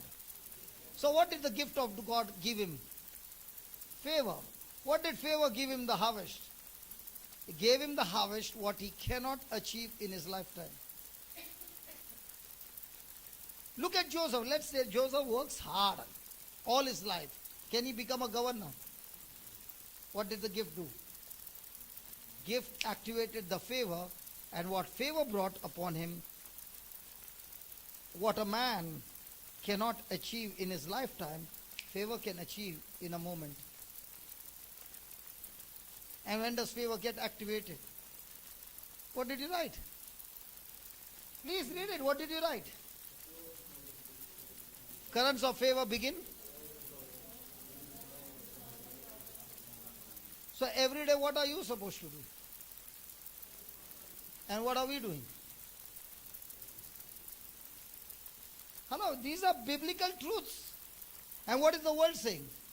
You yourself are in problem, man. What can you solve somebody's problem? That's the biggest lie of the devil. Have you got the gospel? Have you got his love? Have you got his gifts? Start using it. It will reach you to God's destination. If you look at me, you think I'm very intelligent. I'm zero in intelligence. But what I'm doing is, when I began to understand I've got this gift, I ghasaw that gift day and night. And that gift does not get exhausted. In fact, it gets better and better. So what am I doing the whole day? Using my gifts. And what is that gift doing? Bringing favor. And what is the favor doing? Bringing the harvest which I cannot achieve in my lifetime. Now while using this gift, do I have to pass the test? What test? Test of love. I'm giving you the formulas. I believe you will use it. Brother विजय का अपर room तो धमाका हो जाएगा. If we all use these gifts, amazing results. Each one will have a ministry of their own.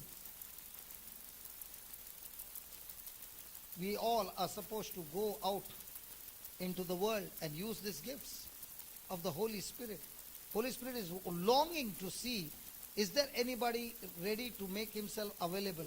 Is there anybody who is ready to be committed to me? And I'm ready to activate that gift that will bring the favor of God, that will bring amazing results in the kingdom and in your own life. Now tomorrow you will see me here. The next day you will see me in Goa. The retreat has started, live-in retreat for 9 days.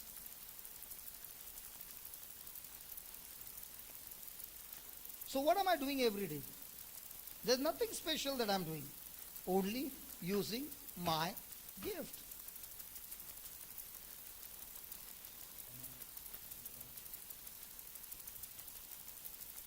So when I'm using my gift, did it start with a big thing? No, it started with small. My first Bible student was one person.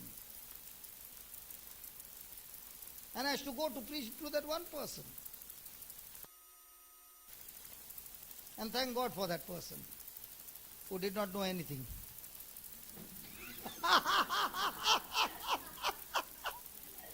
You know, the best part is, we who have been coming for, say, 2 years, 3 years, at least we have reached 10th standard in spirituality. The students that come into our lives have not even gone to nursery school.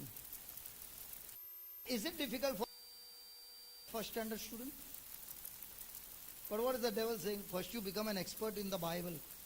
The last day. I'm still becoming expert. Are there children who are in fifth and giving tuitions to the second standard?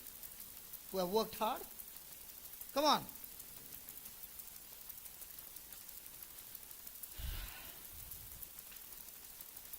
Write down. Bitterness is deadlier. Bitterness is deadlier than betrayal.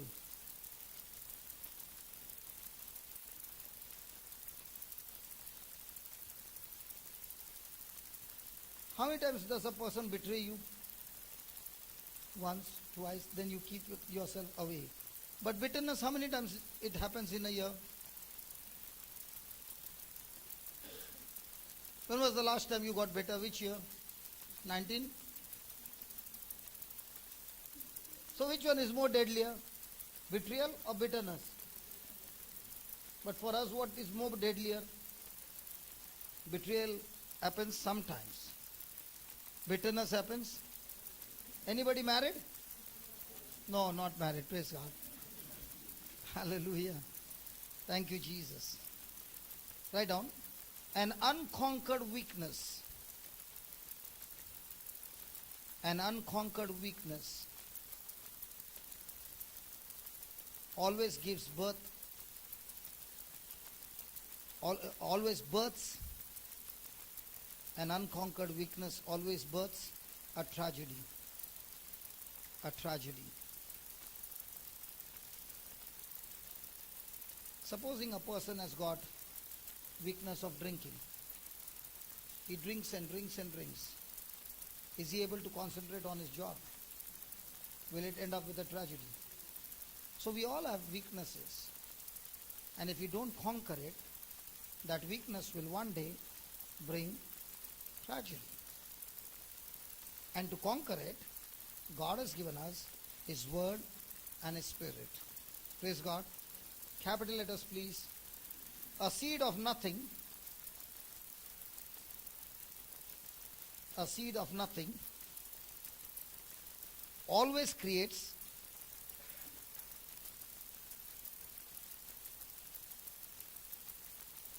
a seed of nothing always creates a season of nothing. A seed of nothing always creates a season of nothing. Don't look at me, I'll explain. Yeah, I'll explain. Let's say you got a plot of land and you're a farmer. Okay? You plowed the land, did everything, and you watered the land, but you never planted the seed. And all the farmers are having a seminar. You have also gone there. And they are saying this time the season is going to be a bumper crop. And you are all excited. And you are saying even I am going to have a bumper crop. And everybody's field, there's a harvest. And in your field, there is only grass growing. Why did it grow? No seed. So what is a seed? The word is a seed. What else is a seed? Anything that I do for others is a seed. It can be good, it can be bad. Anything that I'm thinking is a seed. From there comes the harvest. Anything that I speak is a seed. My actions are seed. So in my every day, I am not planting any seed. I am lying down on the bed and saying, God will do. He has already done for us. Amen. God has blessed us. Amen. And I'm on the bed the whole day. And after that, I'm waiting for the season to come. Will it come?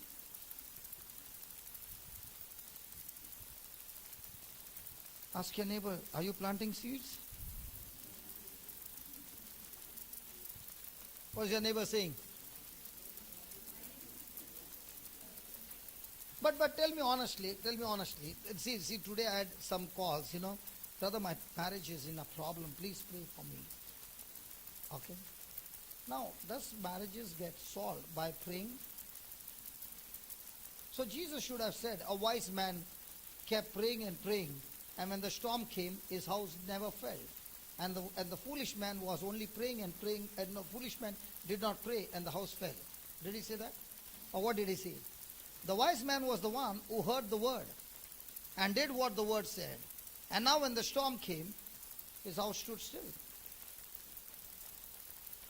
Because people understand that praying will solve my problem. Prayer will lead me to change my thinking, get to the right people, the right destination, but I have to labor to plant the seed. And Jesus said, if you don't understand this parable of the sower and the seed, how will you understand any of the parables in the kingdom? So every day the question is, am I planting seeds? Seeds of what?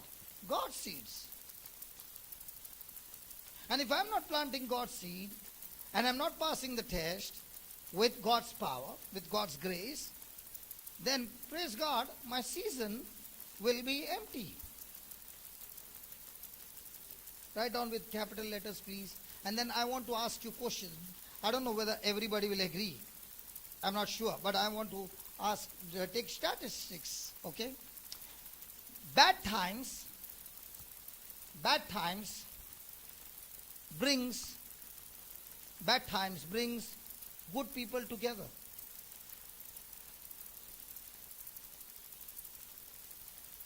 Everybody is silent here. Bad times bring good people together. Brother Noel, do you agree? No? Okay. Judy? No. Husband and wife both are saying no. Okay. Okay. Anybody else, brother? No?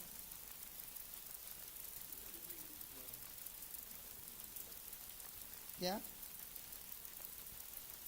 Has anybody ever gone through bad times? Wow. Look at their faces. When good times were there, how many of you wanted to study the Word of God? Huh? Brother Jason, big position in the hotel. At that time you were reading the Bible day and night and quoting scriptures. Huh? Bad time. Okay? You know you are getting drowned. At that time, God never left you nor forsake you. He brought some people in your life. Might be in the beginning somebody came and he was not rooted in the word, but you gave him some message. Okay? Kam se kam rassi to pheka na yaar. Even though he did not pull, but at least you are holding on to that rope. Then God brought somebody else. And you found that these people came and began to teach you in bad times.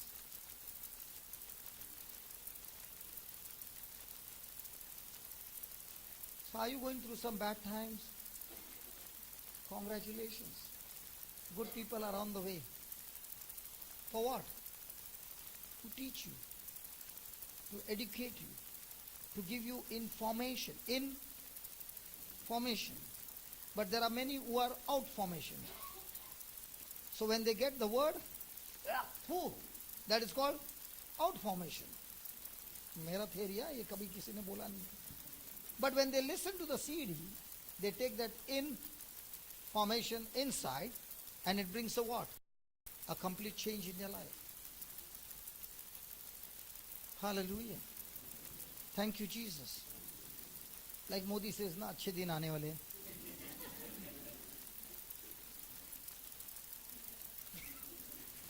Hallelujah. Some of them really need inner healing, Lord. When I said that, they looked at me. Thank you, Jesus. Praise the Lord.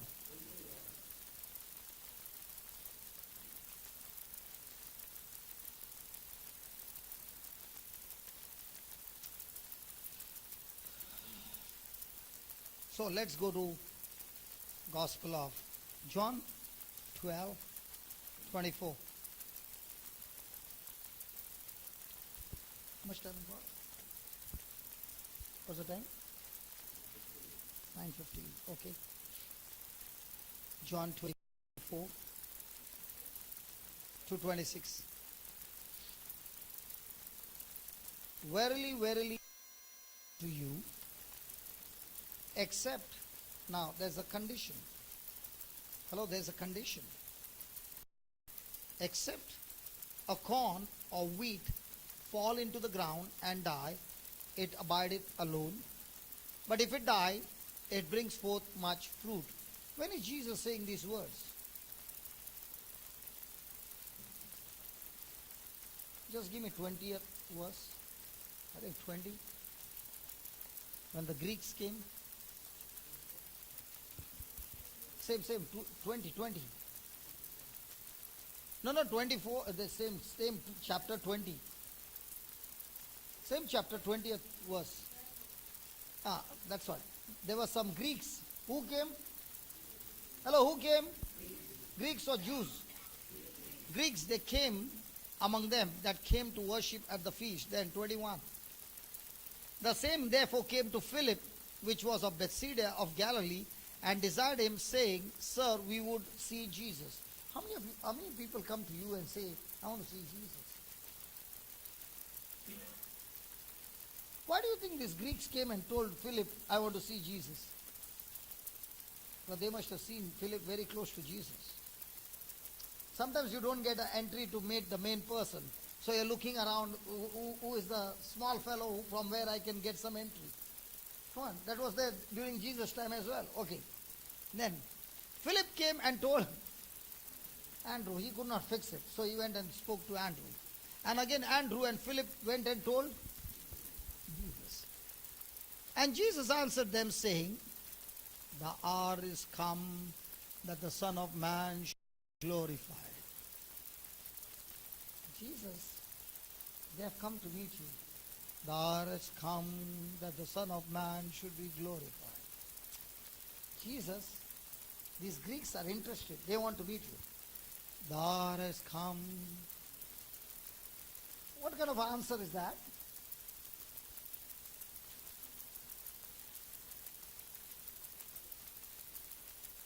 In other words, Jesus is saying, all this time you had to wait in a queue to meet me. But now is the time come that I, who is one seed, to meet me, you have to come and ask somebody or the other to meet me. But when I die and I resurrect, everyone who believes in me will be able to get in touch with me without Philip, without Andrew, directly. Because now, I'm not going to be one Jesus, but Jesus in everybody. And that's why, now take that. Really I said to you, unless or except a corn or wheat, who compare himself to a wheat, a grain of wheat, falls into the ground and dies. There is a purpose for the grain. It's not by chance it happened. It is on purpose that this grain is laying down his life and dying for others. It abideth me alone. If I'm not willing to lay down my life, I will live a selfish life and I cannot produce anything in life. But if it dies, it brings forth. So when does a person will be able to bring forth much fruit? When he is willing to die to his self-interest. How many of us have a self-interest? And when our self-interest is not accomplished, but somebody else's interest is being accomplished, we are full of joy. Have you ever been in a meeting and it was your desire that they should have taken your opinion and they just discarded and threw it into the dustbin? Huh? Only honest man, brother, who talks to me. The others are talking inside. Hallelujah. Hallelujah. So is Jesus, now what would be a human self-interest? To die for others? Or escape from there? But did he know he's going to be crucified in Jerusalem? Yes. Who took him to Jerusalem? He himself took himself to Jerusalem. He knows that this time when he's going to Jerusalem, he's not coming back. He knows he's going to be crucified. How many of us are willing to know what is going to happen and still go to be crucified?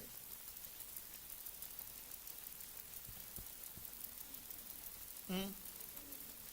But the best part is the more you are being crucified every day with words and all that, and you pass the test, the reward is mind blowing. I always remember the coconut tree in my grandma's house.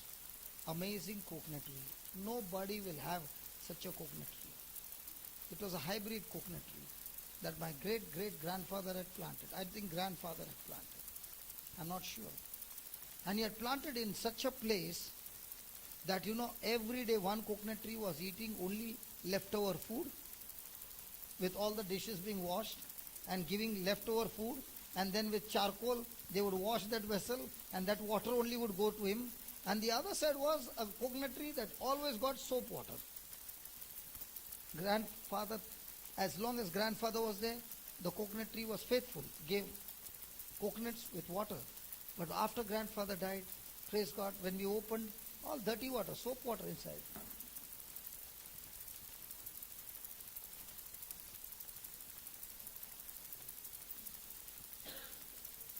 Huh?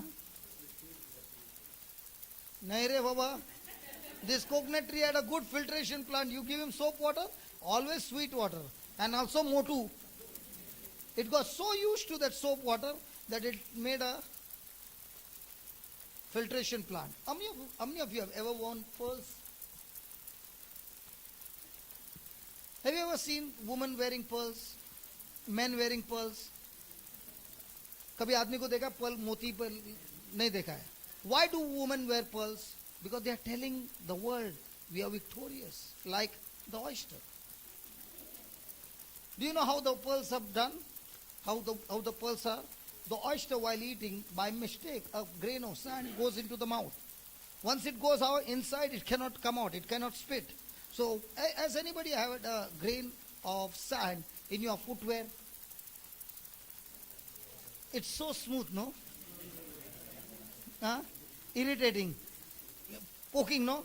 The same thing happens to the oyster. So now it cannot throw out. So it has no other option. But it takes the secretion and begins to coat it. And coating and coating and coating, it becomes into a pearl. So what is a pearl? A pearl is a story of that oyster who would not get offended with the sand, but turn that sand with love and with compassion into a pearl. Why does a woman wear that? Because she's also saying, I am like this oyster. Come and put as many sand in my mouth. I will also use my love and compassion. Why are you making noise? Huh? It came out by like that only? That's why some women, they wear series of pearls. Means what? I've got great victories in my life. Praise God. Just like diamonds are friends of women, pearls are victories of a woman. And the man looks at the pearl and says, I have to be like this woman.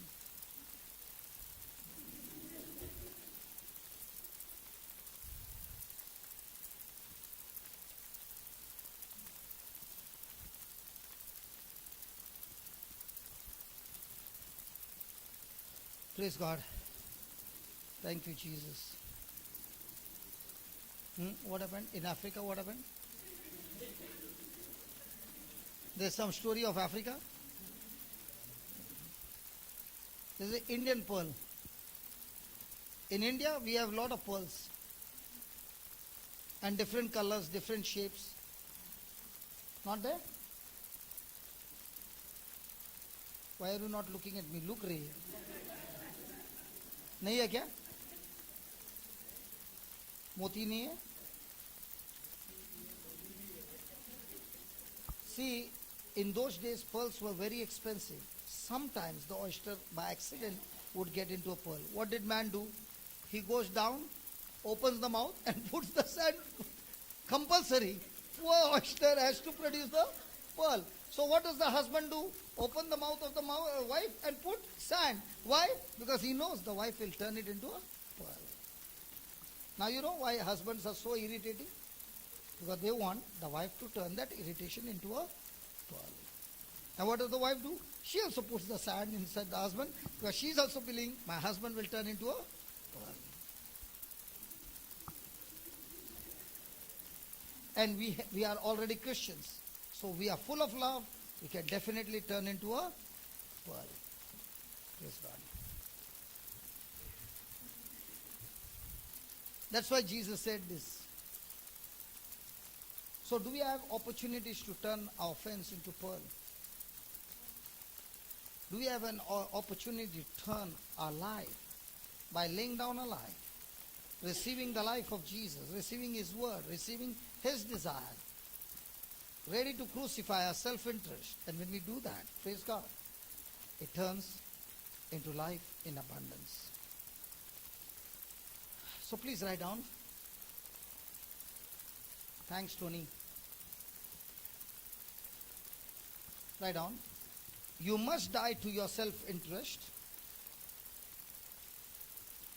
You must die to your self-interest if you want to be a servant of God. You must die to your self-interest if you want to be a servant of God. A seed falls to the ground and dies. A seed falls to the ground and dies. If it did not, you would never see the fruit. If it did not, you would never see the fruit of the seed. Of the seed. Praise God. I was talking to a brother in Ireland. Okay? This brother received the seed when his back got healed. And he was working, he is a resident of Ireland from Tamil Nadu. And he got touched. His back, which was supposed to be operated, got healed. And he began to have a Bible class. And he every Saturday has a Bible class in his parish. And there are about 25 to 30 people coming every week. So I asked him, brother, out of these 30 people that you are investing every week, how many of them have ever gone out and shared it with anybody? And he said, none. I said, take my advice, shut down the class and go and find somebody, even one, who is on fire for God, and spend your time with that one student. You will have more harvest than feeding 25 or 30 selfish people who are going to eat, digest, and never get out to reach out to anybody. So I said to him, how many people do you see when you are traveling to so many places and you see them on fire? He said, I can count about 6 or 7. I said, why don't you have a class for them? So he began to have classes for them. And now each of them are now started giving retreats in different direction, this 7. Now my question tonight is, are you the 30 or the 7?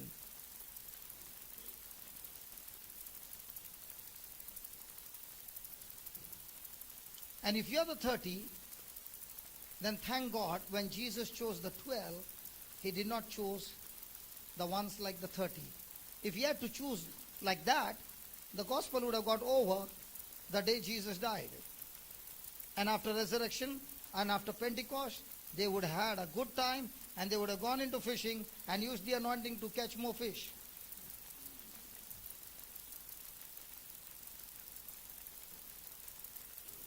Can we change this new year? Years have come, years have gone, and we are still the same. Can we change this new year? I know a girl in Bangalore, goes to work, comes back from work at 6:30, goes to different people's house whom she has found in office, Hindus, and every day from Monday to Friday she has Bible class for different people with their relatives. Comes home by 10 o'clock, cooks food, then starts studying up to 2 o'clock. Morning she goes back to work. And she was given a target to sell property in a year of 500 crores. So many of the managers fell. And she told the boss, I like the number, we'll do it. And by the end of the year, she finished with 600 crores figure, whereas others could finish only 100. And she said, you know, brother, the secret is my time with my Lord. She says, I'm so excited when I come back from work and there are people waiting for me in that Hindu house or somebody's house, and I'm able to go and feed them. And she's the same girl who attempted suicide twice. She's the same girl where the crowd would call a murgi in a village means a coward, a chicken. And she's the same girl getting into the word day and night has become such an impact for the kingdom of God. So what am I going to do? I'm sharing this example, and I'm not telling you to have a big outreach. No, one student. I challenge you, you have one student every week to teach that same student. You will grow and you will see amazing things happening in your life. You know why? Because for that one student, you will have to spend time to prepare the notes. You will have to spend time with the master. And if you don't prepare on that day, you will find yourself dry.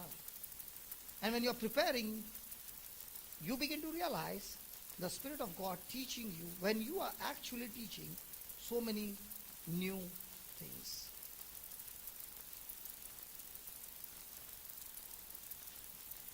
Otherwise, our life will be come in and go. Praise God. Can I take a song, brother? Yes. Can you write down some 5 lines, please? Just 5 lines. If you plant your life like a seed, tomorrow we'll study this, okay? If you plant your life like a seed,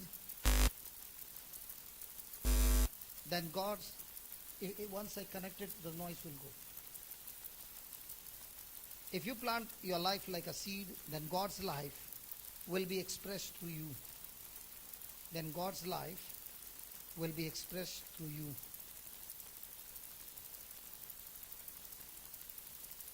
When you let your life die,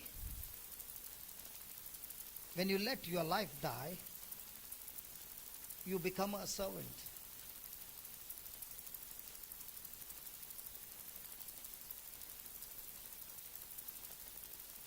A man's life equals his will. A man's life equals his will. God's life is God's will. Is God's will. God cannot live through us. God cannot live through us until our life dies. God cannot live through us until our life dies. When we persist on pursuing our will,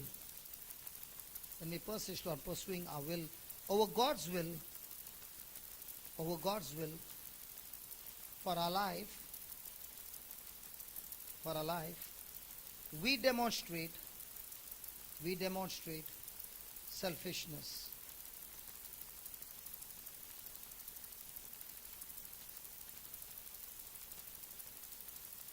Our will for our life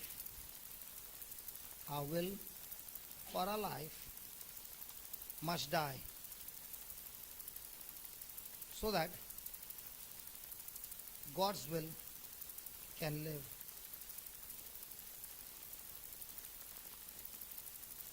Our will must be treated like a seed.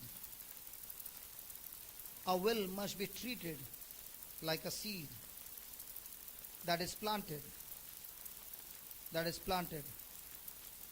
so that we can see the harvest.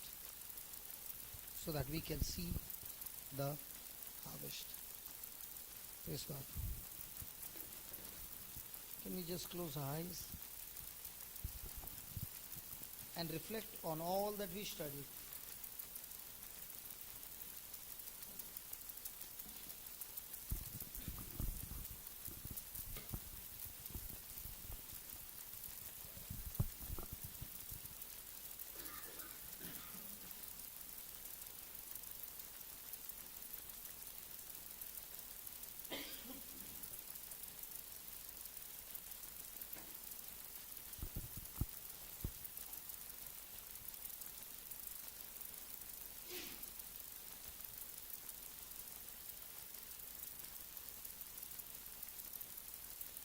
Just take the lyrics of I'm Not Alone from the Google.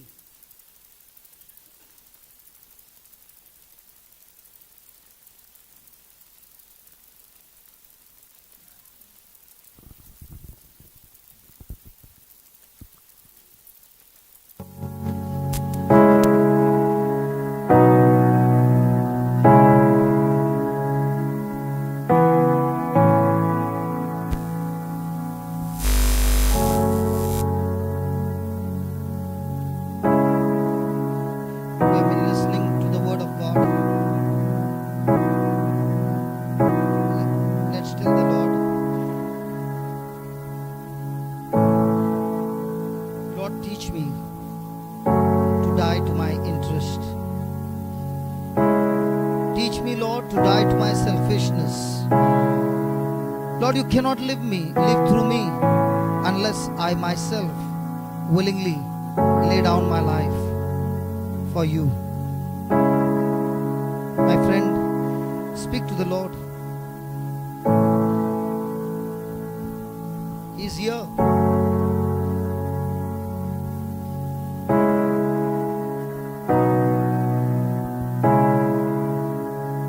It is only when we die to ourselves that we truly become God's anointed servant. That's the time we discover God's calling in our life. Let us make that commitment to the Lord and say, Lord, here I am, ready to plant my life. My life is my thoughts. My life is my words that I speak, my desires, my actions, my dreams. Let's give it all to the Lord and tell Him, here I am, Lord, planting my life as a seed, so that from now on, Lord, you live through me.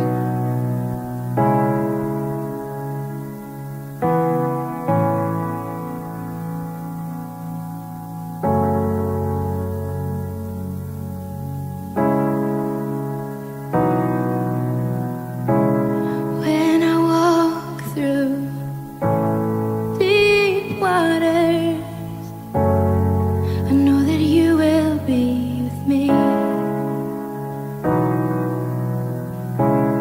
When I'm standing in the fire, I will not be overcome. Through the valley of the shadow, I will not fear. When I walk through Deep waters, deep waters, I know that you will be with me. I know that you will be with me. When I'm standing in the fire, When I'm standing in the fire, I will not be overcome. I will not be overcome. Through the valley of the shadow, Through the valley of the shadow, I will not fear. I will not fear. When I walk through deep waters, I know that you will be with me. Tell Him again. I know that you will be with me. Tell Him. I know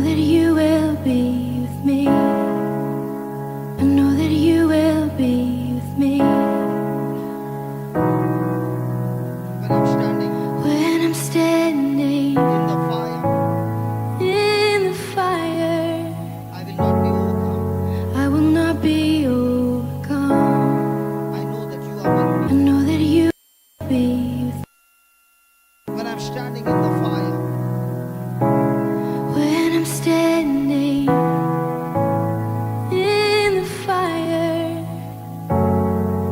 I will not be overcome. I know that you will be with me. I know that you will be with me. tell the Lord, I know that you will be with me. I know that you will be with me.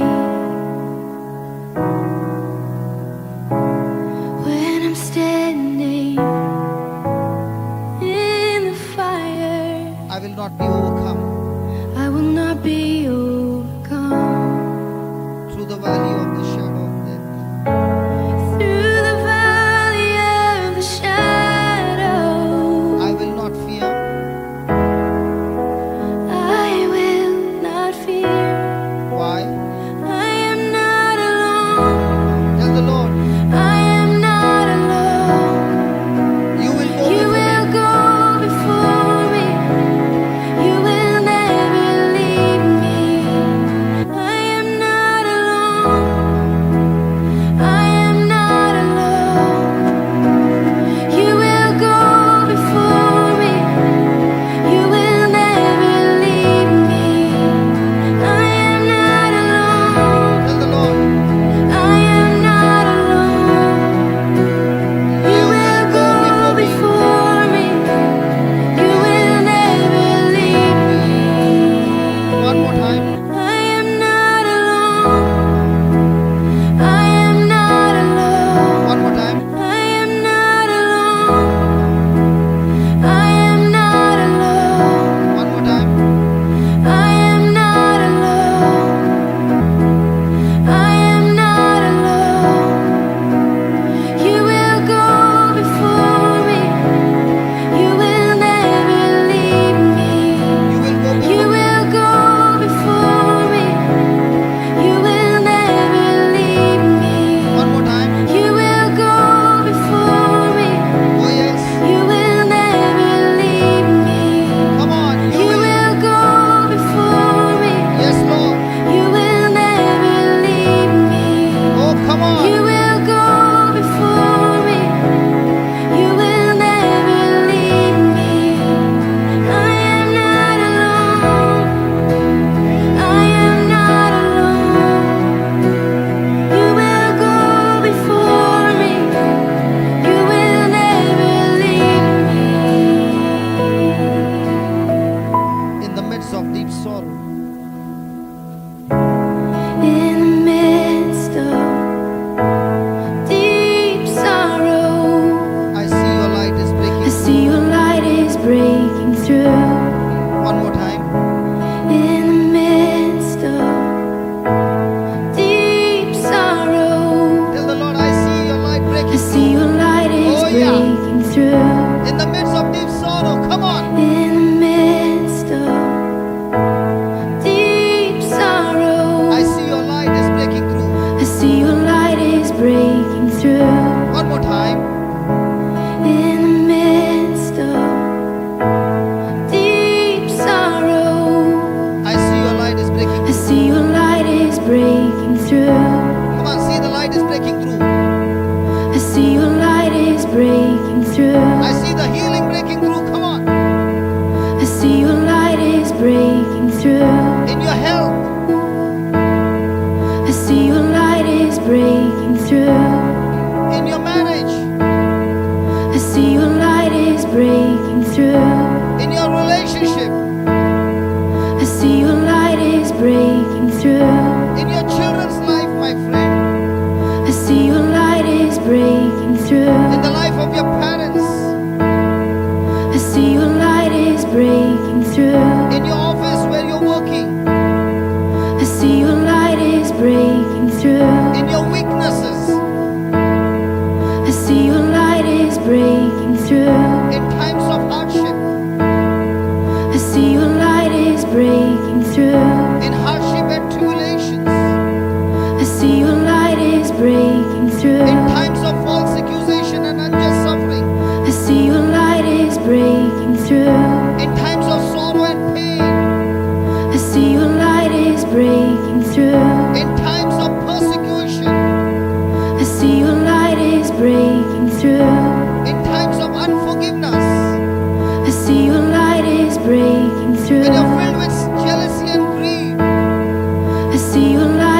breaking In through. times of bitterness and offense, I see your light is breaking through. The dark of night will not overtake me. I am pressing into you.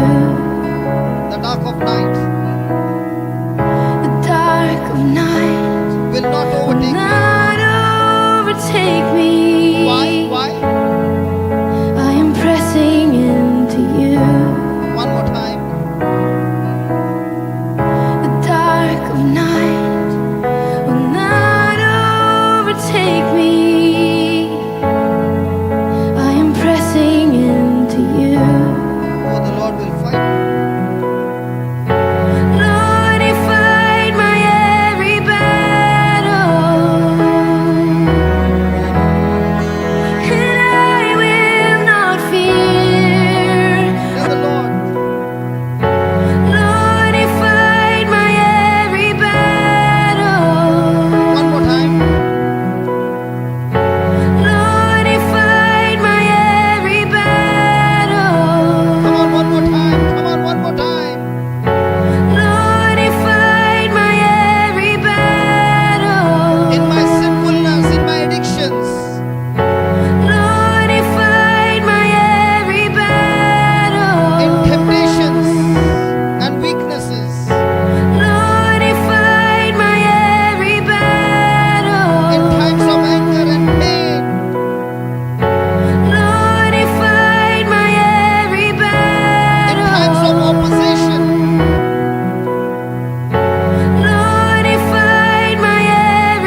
storm. You are my strength.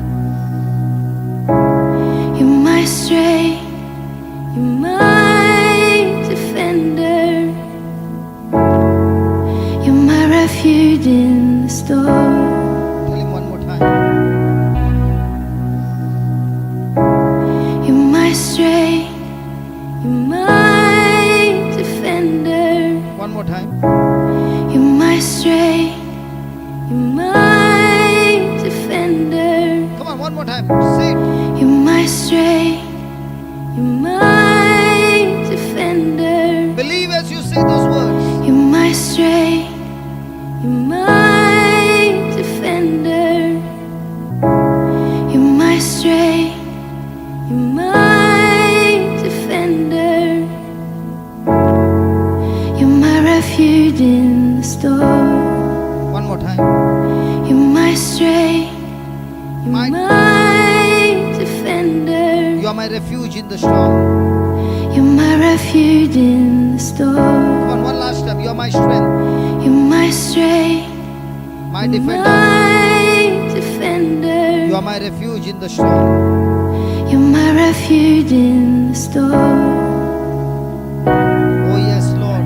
Through this Through trial, these trials, you've always been faithful. You bring healing to my soul. you are my strength. You're my strength. You're my defender. You're my refuge in the storm. Come on, understand those words. Through these trials, Through these trials, you've always been faithful. one more time. Through these trials, you've always been Oh faithful. Lord, through these trials, Lord, Through these trials, you have always been you've faithful. always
Hallelujah.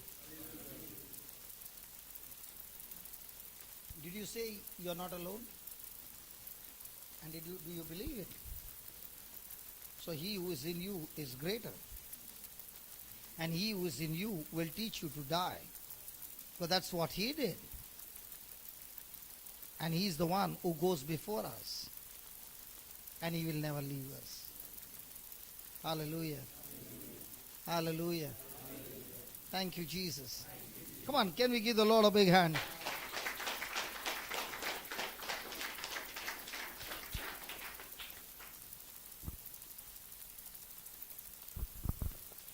Give a mighty hand to our Lord.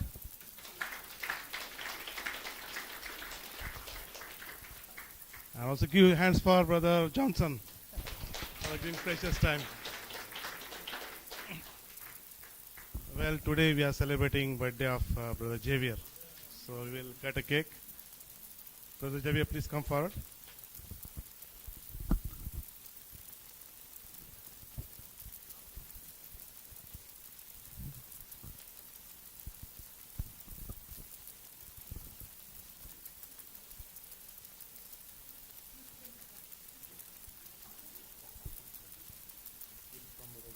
Johnson.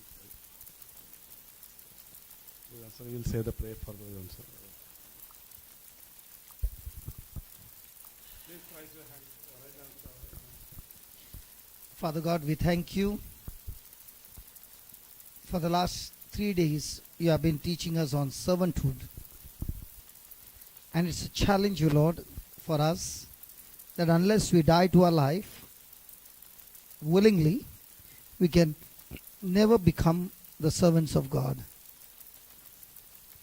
Thank you for this great teaching. And on this birthday, we pray for our brother Xavier, that he learns to die every moment of his life, that he lays down his will, and in this birthday and from now on, he experiences that life in abundance that he has never tasted all his life. Almighty God, we bless our brother Xavier, and we bless with a fresh anointing, believing that all these years that my brother lived, what he has not experienced, that glory, it starts from today. That his life will be meaningful, purposeful, and that he will run the race to the finishing line, victorious, fighting the good fight of faith. We pray that his eyes of his heart be enlightened, that he be filled with understanding and revelation from the Bible, and that wherever he goes, he is a steward using the gifts and spreading the good fragrance of the gospel, bringing the lost into your fold. We bless him with long life, healthy life, anointed life, a spirit-filled life. Nothing broken, nothing missing in his life and every member of his family. Like Joshua, today Xavier is boldly confessing, Lord, in your presence, as for he and his generations, like Joshua, will serve you all the days of their life. We thank you and we praise you for this precious gift that you have given him tonight of serving you all the days of his life. In Jesus' name we pray. Amen.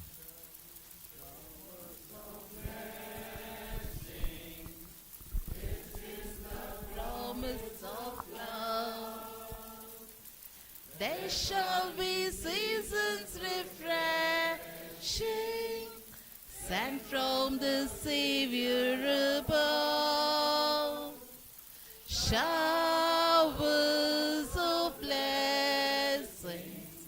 Showers of blessings with ease. Mercy drops round us are falling, but for the showers we plead. It's a happy birthday. May you live to be 103. It's a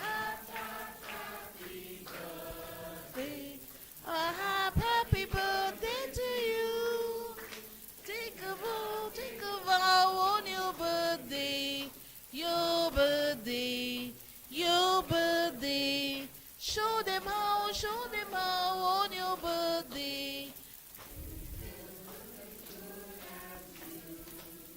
It's a happy birthday. A happy birthday to you. Happy birthday to you.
Our Father who art in heaven, hallowed be thy name.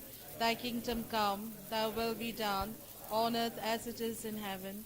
Give us this day our daily bread, and forgive us our trespasses, as we forgive those who trespass against us. And lead us not into temptation, but deliver us from all evil.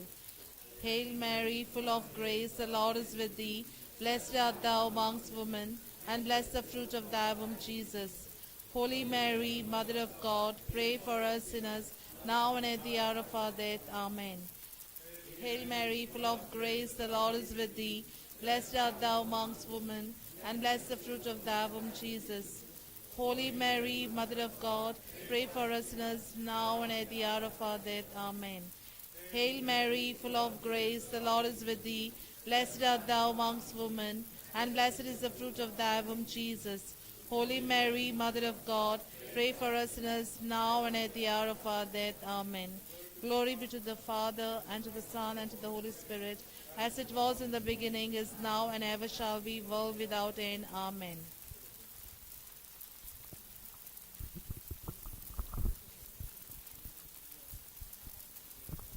Blessed is the Lord, as thou is about to receive from thy bounty, thou Christ our Lord. Amen.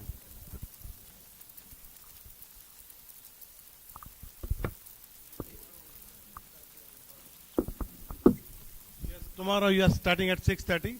Please do come tomorrow.